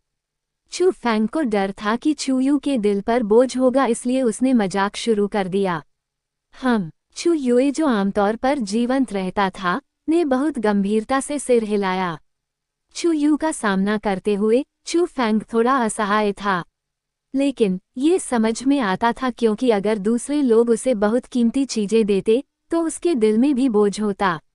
लेकिन ठीक उसी समय चू फैंग ने पाया कि चू जू का चेहरा थोड़ा बिगड़ा हुआ था। लड़की अपने होठों को भींच रही थी और उसकी बड़ी बड़ी आंखें बेचैनी से टिमटिमा रही थीं। उस भाव को एक शब्द में प्रशंसा, 2 शब्दों में उच्च प्रशंसा, 3 शब्दों में अत्यधिक प्रशंसा कहा जाता था। वैसे भी ये कहा जा सकता है कि वह चू यू के प्रति प्रशंसा से टूट गई थी। चू जू, इतने साल हो गए हैं। तुम्हारे बड़े भाई के रूप में मैंने तुम्हें वास्तव में बहुत कुछ नहीं दिया है, इसलिए इस आध्यात्मिक मनके को अपने भाई से अपना पहला उपहार मानो। चू फैंग ने एक और आध्यात्मिक मनका निकाला और चू जू को दे दिया। यह बस हो गया, अब ये सब मैं तुम्हें दे रहा हूँ, इसे ले लो, वरना तुम मुझे नीची निगाह से देखोगे। चू फैंग, धन्यवाद। चू जू ने आध्यात्मिक मनका खुशी से लिया जैसे कि वो पागल हो और उसके गोरे चेहरे पर मुस्कान आ गई। कुछ देर तक उसे प्यार से पकड़े रखने के बाद उसने एक रुमाल निकाला और उसे ढक दिया और फिर ध्यान से उसे अपनी कमर के पास में रख लिया। चू फैंग, आपकी बोरी बहुत खास लगती है ना? ठीक उसी समय चू यू को अचानक पता चला कि चू फैंग की कमर पर जो चीज थी वह कुछ खास थी। हाँ, ये कॉस्मोस सेक है जो मुझे सू मेई ने दिया है। चू फैंग ने हंसते हुए कहा और आगे चला गया। चू यू और चू जू जहाँ थे वहीं खड़े खड़े एकटक उसे देख रहे थे। उनके चेहरों पर आश्चर्य भरा हुआ था और अपने सामने खड़े युवक को देखकर उनके मन में भी वही भावनाएं आने लगीं। ऐसा इसलिए था क्योंकि उन्हें लगा कि उनके और चू फैंग के बीच की दूरी और भी बढ़ती जा रही है। हालांकि चू फैंग ने उनके साथ बेहतर से बेहतर व्यवहार किया, लेकिन उनकी स्थिति और हैसियत अब एक समान स्तर पर नहीं थी और ऐसा लग रहा था जैसे वे 2 अलग अलग दुनिया के लोग हों। वे तीनों सड़क पर बातें करते और हंसते हुए जल्दी से मार्शल स्किल बिल्डिंग में पहुंच गए। तभी उन्हें पता चला कि बिल्डिंग के बाहर पहले से ही बहुत भीड़ थी। बिल्डिंग के चारों ओर लोगों की एक के बाद एक परतें थीं। चू फैंग ने आगे बढ़कर चू यू और चू जू के साथ भीड़ को किनारे कर दिया। इससे बहुत सी शिकायतें उठीं, लेकिन जब उन्होंने पलटकर चू फैंग की छाती पर विंग्स एलायंस का बैज देखा तो किसी ने भी शिकायत का आधा शब्द भी कहने की हिम्मत नहीं की और उन्होंने चू फैंग के लिए रास्ता बनाने की पहल भी की। लोगों की दीवारों से गुजरने के बाद चू फैंग को अंततः पता चला कि वे क्या देख रहे थे। मार्शल स्किल बिल्डिंग के प्रवेश द्वार पर एक बहुत ऊंचा पत्थर का मंच था। पत्थर के मंच के ऊपर एक बुजुर्ग था और बुजुर्ग के पीछे एक अजीब घर था। ये घर बहुत खास था, लेकिन अजीब भी। यह ज़ेड की तरह पूरी तरह से गहरे हरे रंग का था, लेकिन अजीब बात यह थी कि यह चू फैंग की आत्मा शक्ति को रोक सकता था। तो ये निश्चित रूप से तथाकथित खेती संरचना होगी। अपने आसपास के लोगों से चर्चा सुनने के बाद चू फैंग को ये बात थोड़ी और समझ में आई। वहाँ केवल एक ही साधना संरचना थी और हर बार केवल एक ही व्यक्ति वहाँ रह सकता था। अगर वे संरचना के भीतर साधना करना चाहते थे तो उन्हें एक संत आत्मा घास का भुगतान करना होगा। इतनी महंगी कीमत के कारण वहां उपस्थित दर्शकों की भीड़ में से एक भी व्यक्ति वहां जाने को तैयार नहीं था। आखिरकार कई लोगों के लिए एक संत आत्मा घास पहले से ही एक बड़ी कीमत थी। ऐसा कोई नहीं था जो इसे खेती करने का मौका देने को तैयार हो, लेकिन चू फैंग के लिए यह इससे बेहतर नहीं हो सकता था। हटो हटो। लेकिन जैसे ही चू फैंग मंच के पास पहुंचा, उसके पीछे भीड़ से चिल्लाने की आवाजें आईं। सिर घुमाकर देखने पर उसने देखा कि लोगों का एक समूह अंदर आ रहा है। ये लोग स्वॉर्ड एलायंस के लोग थे और जियान चेन, जिसका चू फैंग के साथ पहले भी झगड़ा हो चुका था, भी उनमें शामिल था। लेकिन जिस व्यक्ति ने चू फैंग की नज़र को सबसे ज्यादा आकर्षित किया वह जियान चेन के बगल में खड़ा एक बड़ा युवा व्यक्ति था। उस व्यक्ति की शक्ल सूरत जियान चेन से बहुत मिलती जुलती थी, लेकिन उसके शरीर की आभा पहले से ही आत्मा के क्षेत्र के 9वें स्तर तक पहुंच चुकी थी। ऐसी ताकत तो कई मुख्य शिष्यों तक भी नहीं पहुंची थी। जब उसने देखा कि लोग उसे डर और सम्मान से देख रहे हैं तो चू फैंग को ये जानने की जरूरत ही नहीं पड़ी कि वह कौन है। बिना किसी संदेह के वह जियान चेन का बड़ा भाई, तलवार गठबंधन का मास्टर जियान फेगई था। यह आप हैं। ठीक उसी समय जियान चेन ने भी चू फैंग को पहचान लिया। तुम उसे जानते हो? जियान फेगई ने अपना सिर झुकाकर पूछा। भाई, ये वही व्यक्ति है जिसने उस दिन मुझ पर हमला किया था। जियान चेन गुस्से से चिल्लाने लगा। ओह! ये शब्द सुनकर जियान फेगई ने फिर से चू फैंग की ओर अपनी नज़र डाली, लेकिन उस समय उसकी नज़र में पहले से ही हत्या की गहरी मंशा थी। अध्याय 67 समर्थक। फुसफुसाहट। अचानक जियान फेगई का शरीर चमक उठा और वह भूत की तरह गायब हो गया। जब वह फिर से प्रकट हुआ तो वह पहले से ही चू फैंग के सामने आ चुका था। चू फैंग की आंखों के सामने एक जोरदार मुक्का लगातार बढ़ता जा रहा था। उसे परवाह नहीं थी कि वह कहाँ है और उसने सीधे हमला किया, लेकिन उसने चू फैंग को कमाका। उसने सोचा कि उसका मुक्का चू फैंग को मार देगा और उसे हरा देगा, लेकिन वह नहीं जानता था कि चू फैंग की नज़र में उसका मुक्का शक्तिहीन था। चू फैंग के मुंह का कोना थोड़ा ऊपर की ओर मुड़ गया। वह आगे बढ़ा, उसके कंधे थोड़े हिले, उसका दाहिना हाथ अचानक आगे बढ़ा और उसने भी मुक्का मारा। दोनों मुट्ठियां हवा में टकराईं। तेज गति और प्रबल शक्ति ने हवा में सरसराहट भी मचाई, मानो हवा जल रही हो। रुकना। लेकिन जैसे ही दोनों मुट्ठियां टकराने वाली थीं, एक शरीर अचानक दोनों लोगों के सामने आ गया और दो मजबूत हथेलियों ने चू फैंग और जियान फेगई की कलाई को कसकर पकड़ लिया, जिससे दोनों हमले बलपूर्वक रुक गए। मूल क्षेत्र। कलाई से निकली शक्ति ने चू फैंग की आंखों को चमका दिया। उसने अपना सिर उठाया और देखा।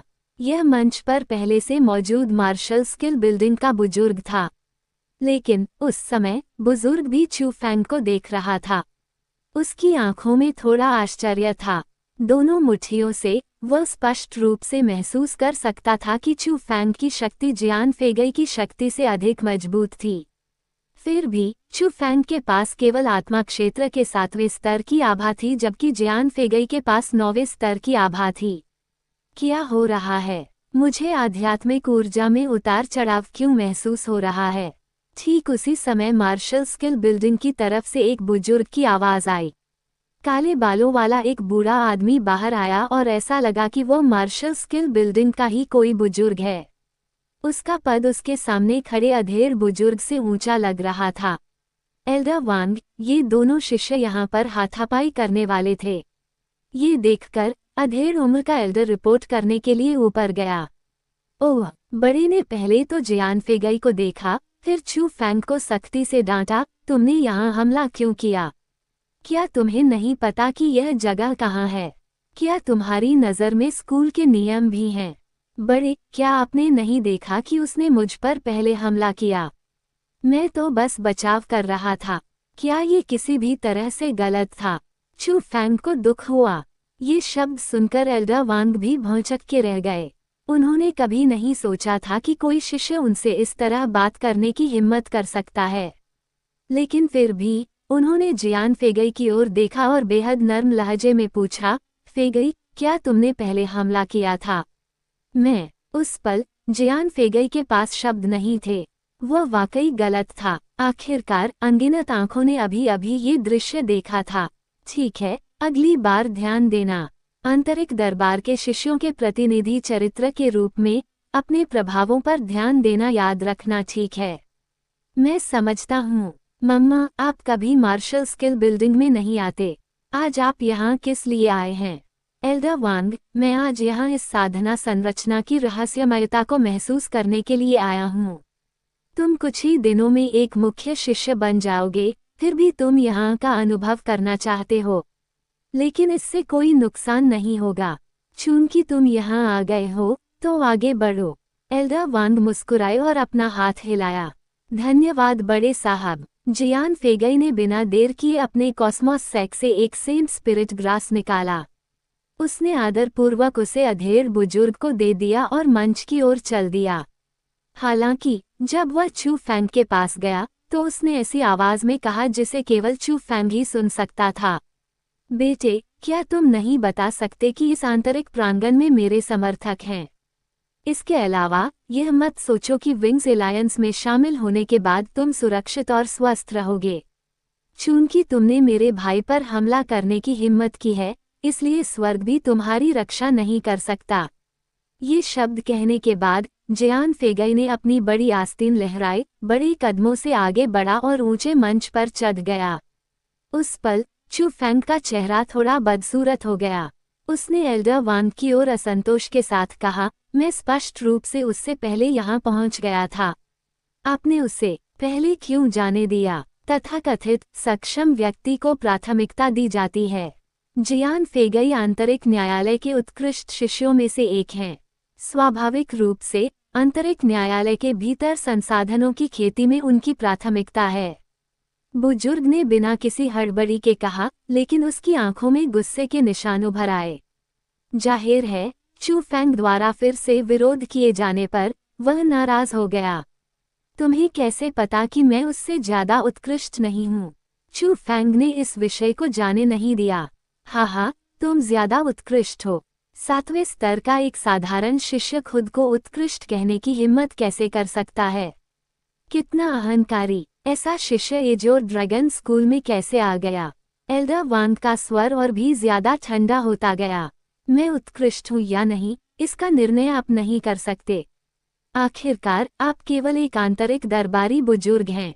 आपको किसी व्यक्ति की योग्यता का न्याय करने का कोई अधिकार नहीं है। चू फैंग ने देखा कि बुजुर्ग का जियान फेगई से संबंध था, इसलिए उसका रवैया भी अधिक असभ्य हो गया। कितना घमंडी लड़का है! तुमने मुझसे इस तरह बात करने की हिम्मत की। एल्डर वांग ने दांत पीसते हुए कहा, एक बुजुर्ग होने के नाते आप अन्यायपूर्ण तरीके से व्यवहार करते हैं। आप मेरे सम्मान के योग्य कैसे हैं? चू फैंग ने तिरस्कारपूर्वक अपने होठों को सिकोड़ लिया।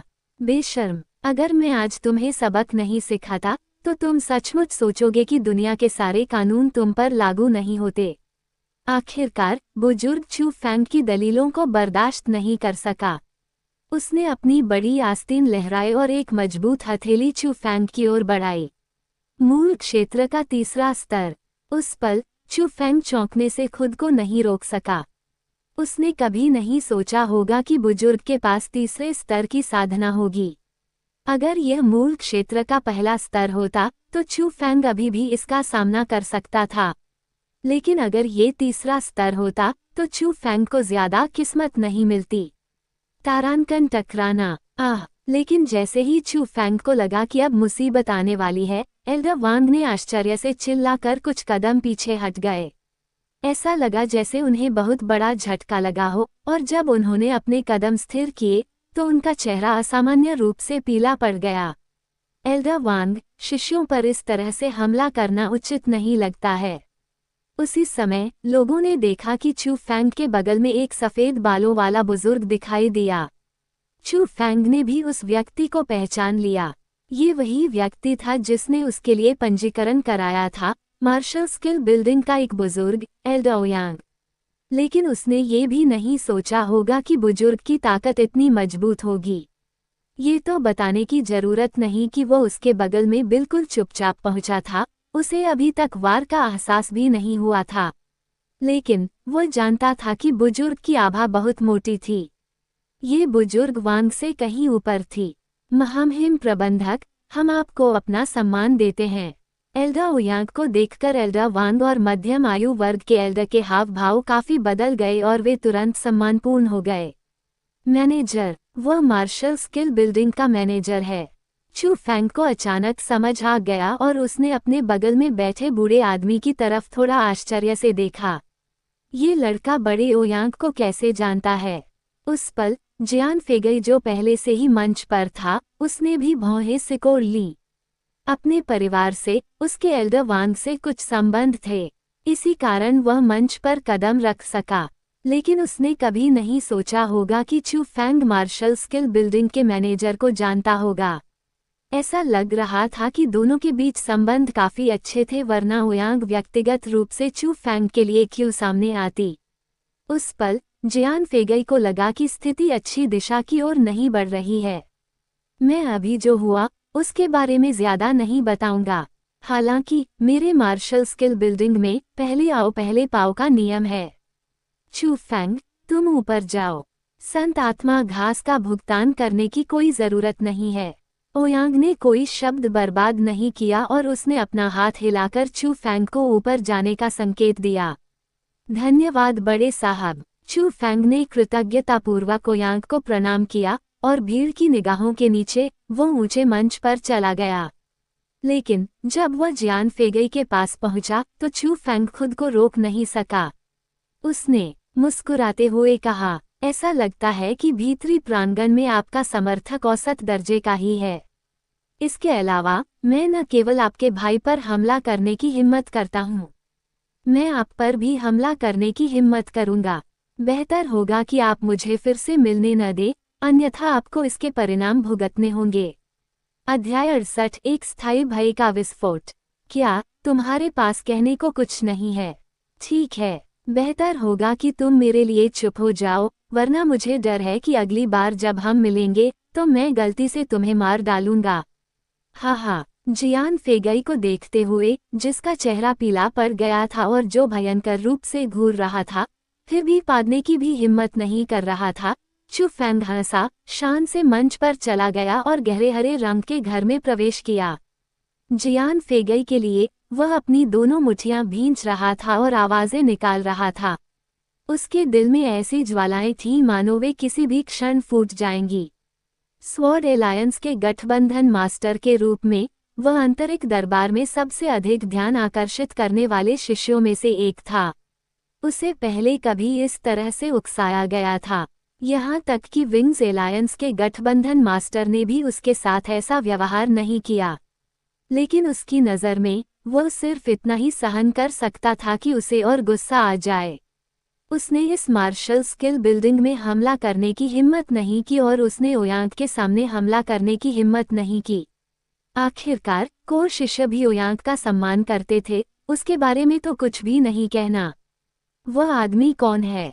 उसने जियान फेगई से इस तरह बात करने की हिम्मत की। क्या वह जीना नहीं चाहता? उस दृश्य को देखकर कुछ लोग चू फैंग के लिए चिंतित हो गए। मैं उसे पहचानता हूँ, वह चू फैंग है। कुछ दिन पहले उसने अकेले ही लियू एलायंस का सफाया कर दिया। वो वही व्यक्ति है जिसने लियू मान की कमर को नष्ट कर दिया था। मैं तुम्हें ये बता दूं, कभी भी उसे नाराज मत करना। जियान फेगई की तुलना में चू फैंग कहीं ज्यादा खतरनाक और कहीं ज्यादा डरावना है। उसे किसी चीज से डर नहीं लगता और जब वो हमला करता है तो वह बेहद निर्दयी होता है। वह बिल्कुल शैतान जैसा है। लेकिन कुछ लोगों ने चू फैंग को पहचान लिया, खास तौर पर वे लोग जिन्होंने चू फैंग को लियू एलायंस को नष्ट करते हुए व्यक्तिगत रूप से देखा था। जब उन्होंने उस दिन के दृश्य के बारे में सोचा तो वे कांप उठे, भले ही वह ठंड नहीं थी। उनके दिलों की गहराई में चू फैंग के डर की छाया पहले से ही अंकित थी। हालांकि दूसरों की तुलना में सबसे जटिल अभिव्यक्ति वाले लोग चू यू और चूजू थे। चू परिवार के हिस्से के रूप में वे चू फैंग के अतीत को गहराई से समझते थे। वे स्पष्ट थे कि चू परिवार द्वारा हमेशा तंग किया जाने वाला लड़का हर चू परिवार की युवा पीढ़ी का आदर्श बन गया था। वो एक ऐसे बिंदु पर पहुंच गया था जहां वे केवल अपना सिर उठाकर देख सकते थे क्योंकि वह आगे और दूर चला जाता था। जैसे ही आंतरिक दरबार के शिष्य चू फैंग के बारे में चर्चा करते रहे, वह पहले से ही तथाकथित साधना संरचना में कदम रख चुका था। ये कैसी रहस्यमय रचना है! यह उस विश्व प्रेतवादी का काम होना चाहिए, है न? उस समय चू फैंग के आसपास कोई साधारण घर का कमरा नहीं था। वह एक अलग दुनिया थी। उसके पैरों के नीचे कीचड़ भरा दलदल था, उसके सिर के ऊपर काले बादल और बिजलियां थीं, उसके चारों ओर भयंकर तूफान और तूफान थे, उसके कानों के पास बादलों के गरजने की आवाज थी। यहाँ तक कि जिसके पास आत्मिक शक्ति थी वह भी जानता था कि सब कुछ झूठ और भ्रम मात्र है। नंगी आंखों से देखने पर सब कुछ ऐसा लगता था मानो सब कुछ सच हो।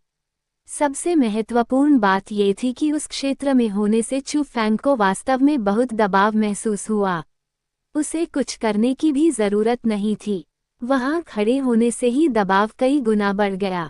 शायद कमजोर लोगों के पास यहाँ इंतजार करने का कोई तरीका नहीं था, भले ही वे हिले नहीं। मार्शल कौशल विकसित करना तो दूर की बात है। हालांकि ऐसा माहौल बिल्कुल वैसा ही था जिसकी चू फैंग को जरूरत थी।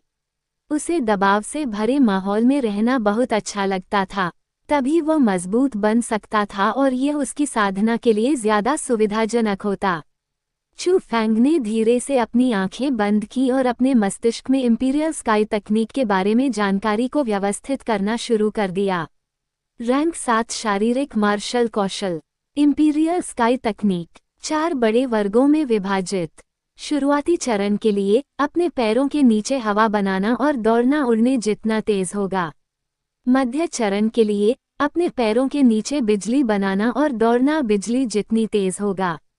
बाद के चरण के लिए अपने पैरों के नीचे रोशनी बनाना और दौड़ना एक फ्लैश जितनी तेज होगी। महारत हासिल करने के बाद कोई भी चीज पैरों के नीचे नहीं रह सकती है, लेकिन पैर हवा में कदम रख सकते हैं, हवा को चलने से रोक सकते हैं और क्षितिज की ओर यात्रा कर सकते हैं। हालांकि विवरण सरल थे, लेकिन सिर्फ रैंक 7 के चिन्ह से चू फैंग को पता चल गया कि शारीरिक मार्शल कौशल की खेती करना बहुत मुश्किल है।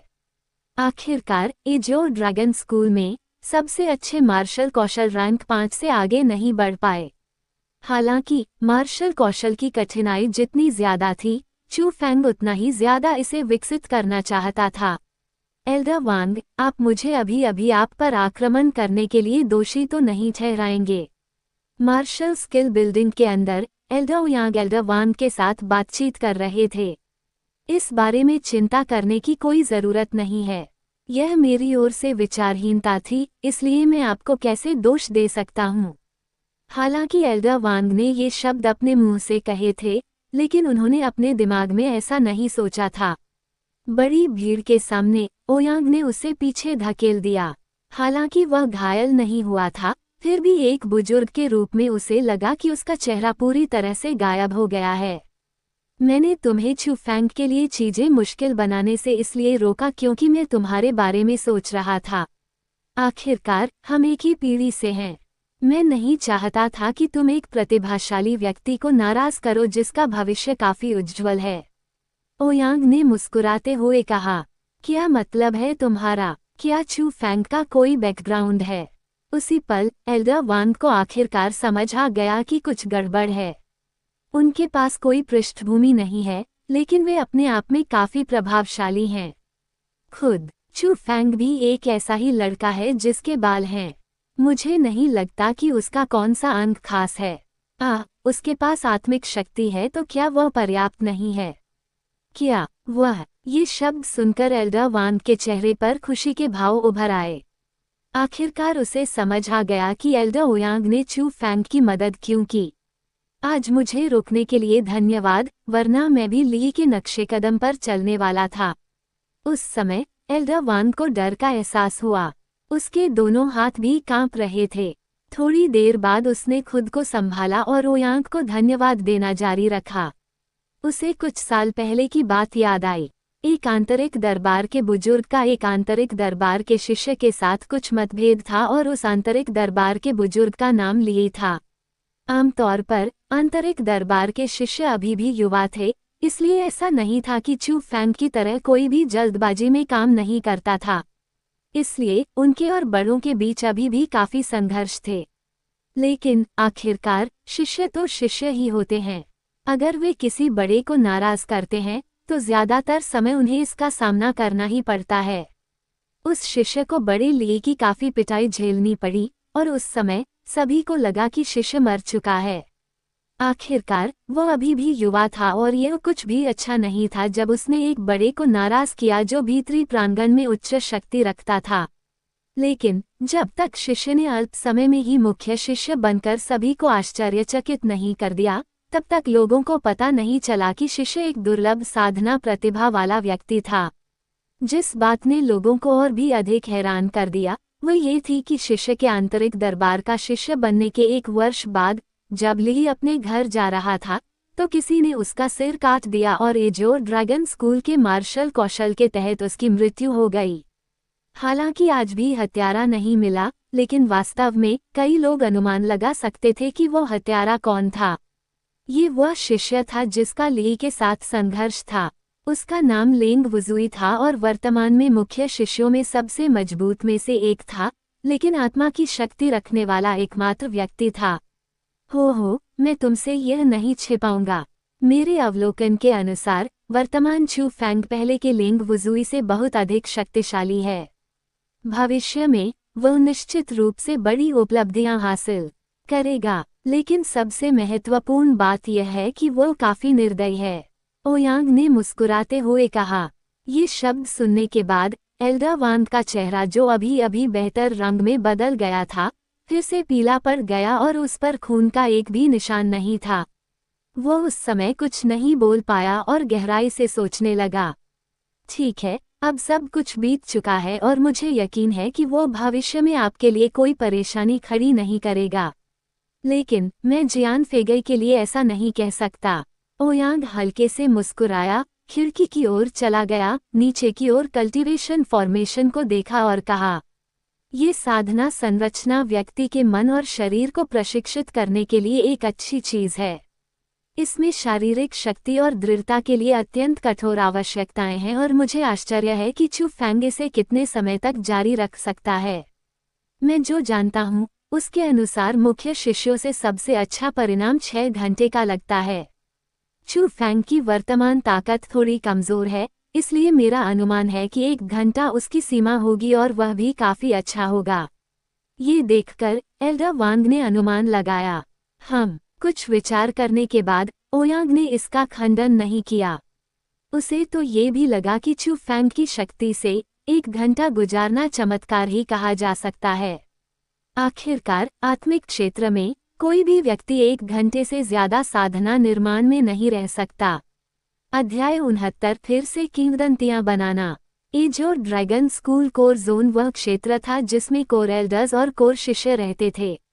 वह स्थान आंतरिक दरबार के बुजुर्गों और शिष्यों के लिए निषिद्ध क्षेत्र था, लेकिन वहाँ एक निषिद्ध क्षेत्र भी था जहाँ मुख्य बुजुर्गों और मुख्य शिष्यों का प्रवेश भी वर्जित था। यह एक बड़ा महल था। हालांकि यह बहुत बड़ा था, लेकिन यह आलीशान नहीं था, बल्कि इसमें प्राचीनता और कुछ रहस्यमयता का एहसास था। वह स्थान एजोर ड्रैगन स्कूल के एकमात्र विश्व प्रेतात्मवादी अतिथि बुजुर्ग झूगी लियुन का रहने का स्थान था। मुख्य हॉल में झूगी लियुन एक पुराने पत्थर के स्टूल पर बैठा था। उसके पास अभी भी प्रतीकों से भरा सफेद लबादा था और यह अभी भी उसके पूरे शरीर को ढंके हुए था। केवल एक चीज बची थी, वह थी उसकी गहरी आंखों की जोड़ी।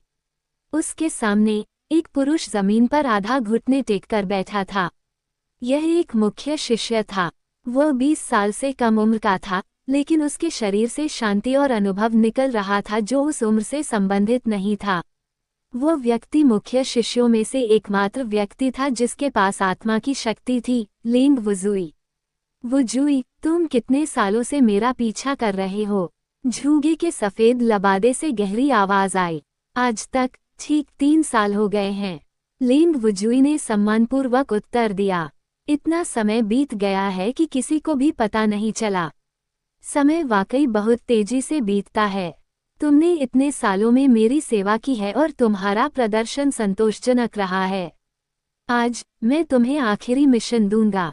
जब तक तुम इसे खूबसूरती से पूरा करोगे, मैं आधिकारिक तौर पर तुम्हें अपना शिष्य स्वीकार करूंगा और आत्मा निर्माण तकनीक तुम्हें सौंप दूंगा। गुरु, ये कौन सा मिशन है? भले ही मैं गर्म पानी से गुजरूं या आग पर चलूं, मैं इसे मना नहीं करूंगा। ये जानते हुए कि झूगे आधिकारिक तौर पर उसे अपना शिष्य स्वीकार करने जा रहा है, लेंग वुजुई अतुलनीय रूप से खुश था। मेरे लिए एक व्यक्ति ढूंढो, झूगे ने कहा। आप किस व्यक्ति को ढूंढना चाहते हैं? लेंग वुजुई ने पूछा। लगभग 15 साल का एक युवा व्यक्ति जो 3 थंडर स्टाइल्स में से तीसरी शैली का उपयोग कर सकता है। वह आपके जैसा ही है क्योंकि उसके पास भी आत्मा शक्ति है। उसने मुझे भी एक बार देखा है, लेकिन मुझे नहीं पता कि उसका नाम क्या है और न ही मुझे पता है कि वो वास्तव में हमारे एजोर ड्रैगन स्कूल का शिष्य है या नहीं। एक युवा जिसके पास आत्मिक शक्ति है और जो 3 थंडर शैलियों में से तीसरी शैली का उपयोग भी कर सकता है। उस पल लिंग वेजुई का चेहरा थोड़ा बदल गया और वो ये कहने से खुद को रोक नहीं सका, इसमें कोई संदेह नहीं है कि मुख्य शिष्यों में ऐसा कोई नहीं है। इसलिए मैं चाहता हूँ कि तुम जाओ और उसे खोजो। चाहे वह आंतरिक दरबार का शिष्य हो या एजोर ड्रैगन स्कूल का शिष्य न हो, उसे मेरे लिए खोजो। जब तक आप उसे ढूंढ लेते हैं, आप आधिकारिक तौर पर मेरे शिष्य बन सकते हैं। मुझे विश्वास है कि यह आपके लिए बहुत कठिन नहीं होगा। कब्र में यात्रा के दौरान मैंने 1000 पवन विद्यालय के प्रमुख के साथ कुछ वार किए और मुझे कुछ चोटें आईं। अब से मैं कुछ समय के लिए खुद को दरवाजों के पीछे बंद कर लूंगा। मुझे उम्मीद है कि जब मैं बाहर आऊंगा तो आप उस युवक को पहले ही पा चुके होंगे। मुझे अपनी तरफ से सबसे बढ़िया करना है। छुट्टी जैसा आप चाहें। सम्मानपूर्वक उत्तर देने के बाद लिंग वुजुई महल से बाहर चला गया। लेकिन उस पल उसका चेहरा थोड़ा बदसूरत और थोड़ा ठंडा भी था। जूनियर लिंग, एल्डर झूगे को तुम्हारी क्या जरूरत थी? हाँ जूनियर लिंग, क्या ये कोई और मिशन है? महल के बाहर 2 मुख्य शिष्य चले आए। एक पुरुष था, एक महिला थी। पुरुष का नाम गाओ ले था और महिला का नाम लियू बिंग था।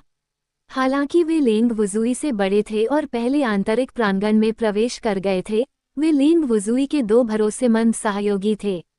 आंतरिक प्रांगण में जाओ और देखो कि क्या कोई ऐसा युवक है जिसने 3 थंडर शैलियों में से तीसरी शैली की साधना की है। अगर तुम उसे पाओ तो उसे चुपके से खत्म कर दो।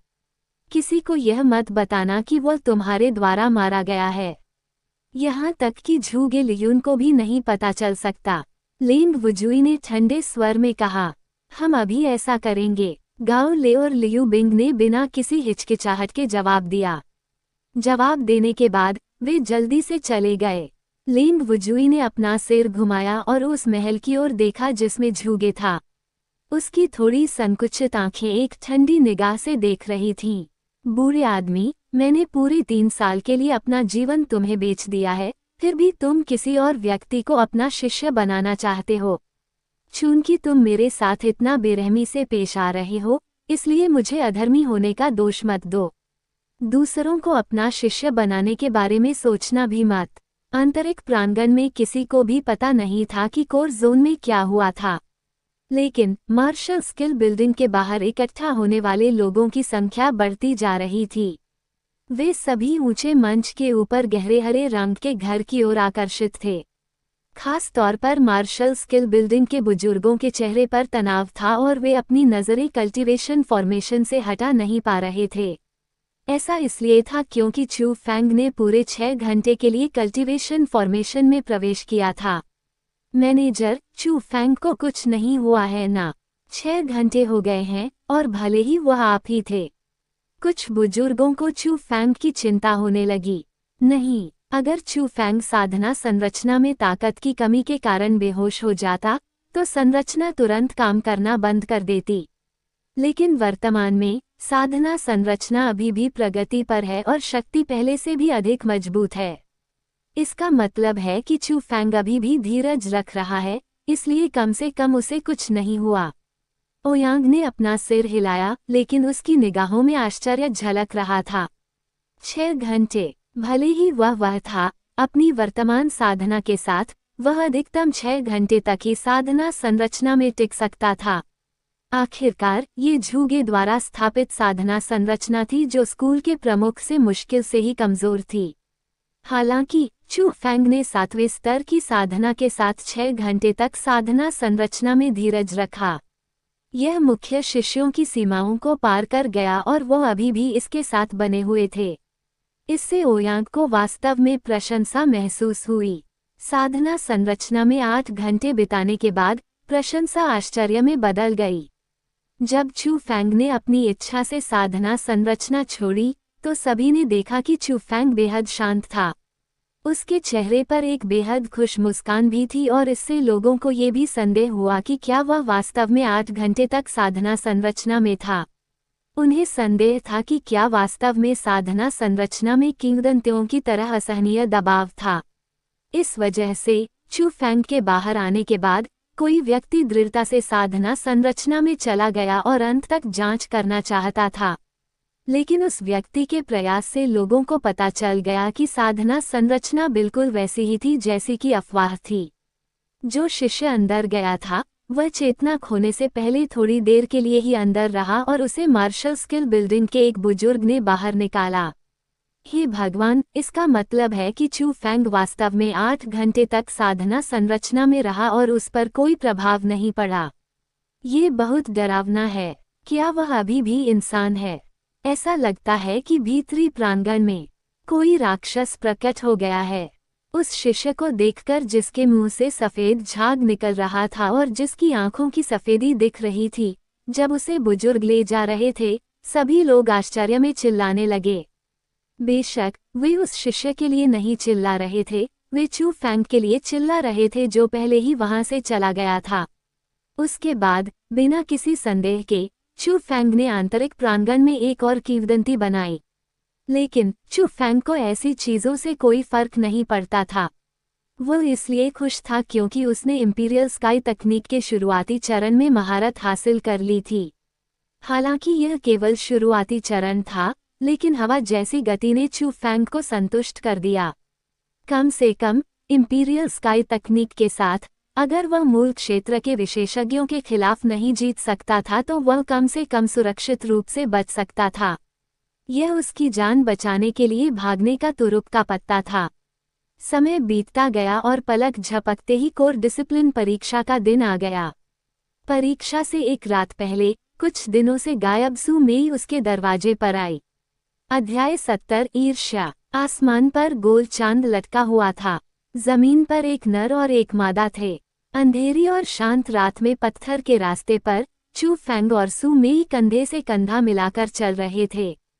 चमकदार चांदनी का लाभ उठाते हुए चू फैंग कभी कभी चुपके से सू मेई को देखता था जो उसके बगल में थी। वो खुद को रोक नहीं पाया और चुपके से आहें भरने लगा। वो लड़की काफी सुंदर थी। उसकी लंबी और पतली भौहें, पानी जैसी आंखें, लंबी और खूबसूरत नाक, गुलाबी और मुलायम होंठ, छाती के सामने उभरे हुए उभार का बेहतरीन कव और साथ ही उसकी बर्फ जैसी गोरी त्वचा। वाकई लोगों के दिलों की धड़कनें तेज हो जाती थीं।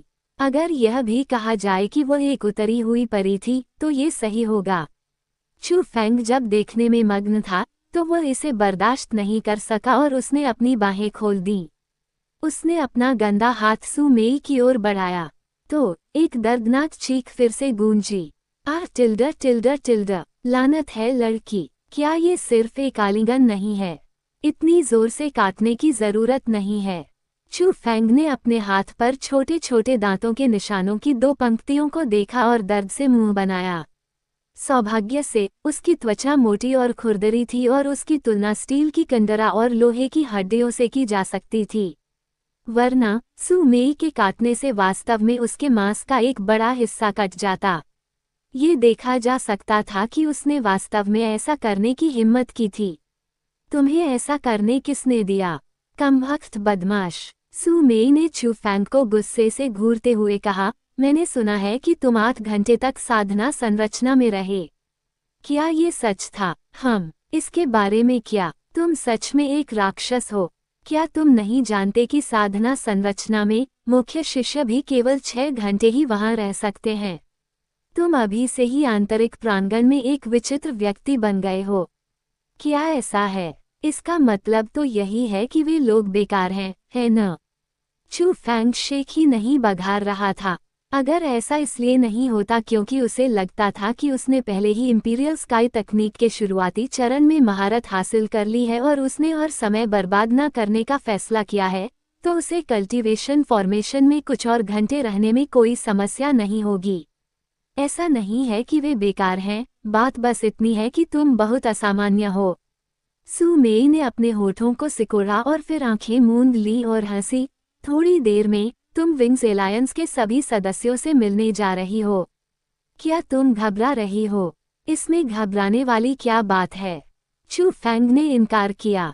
उसने शुरू में सोचा था कि सू मेई के पास उसके लिए कुछ अच्छी चीजें हैं क्योंकि वो इतनी देर से उसके लिए आई थी, लेकिन उसे नहीं पता था कि यह विंग्स एलायंस के सदस्यों की बैठक के लिए था।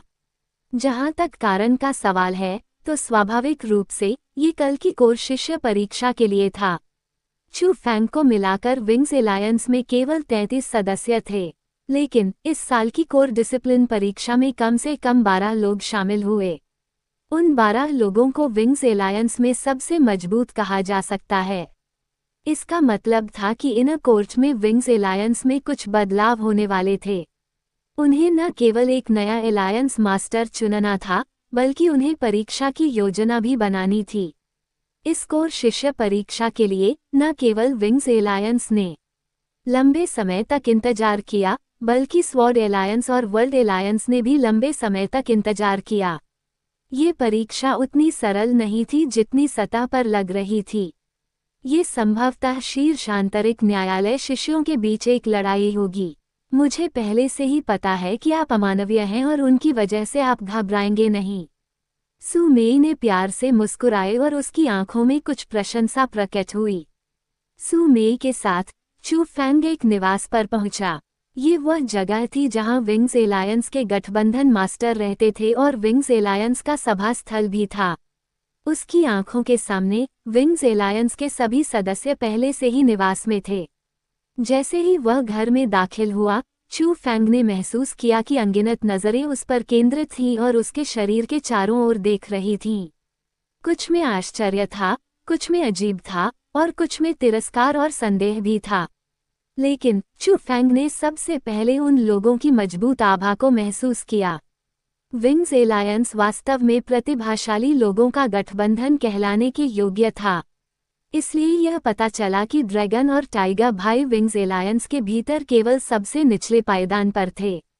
31 लोगों के शवों में चू फैंग को कुछ जाने पहचाने चेहरे मिले। उदाहरण के लिए बाय लोंग, बाय हु, ये ताओजी, झांग टिंगजी, बाय टोंग और अन्य।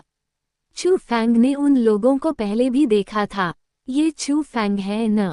मैं विंग्स एलायंस का अलायंस मास्टर हूँ, C2U। एक सुंदर पुरुष चू फैंग की ओर बढ़ा। वह सभी विंग्स एलायंस सदस्यों का नेतृत्व करने वाला व्यक्ति था।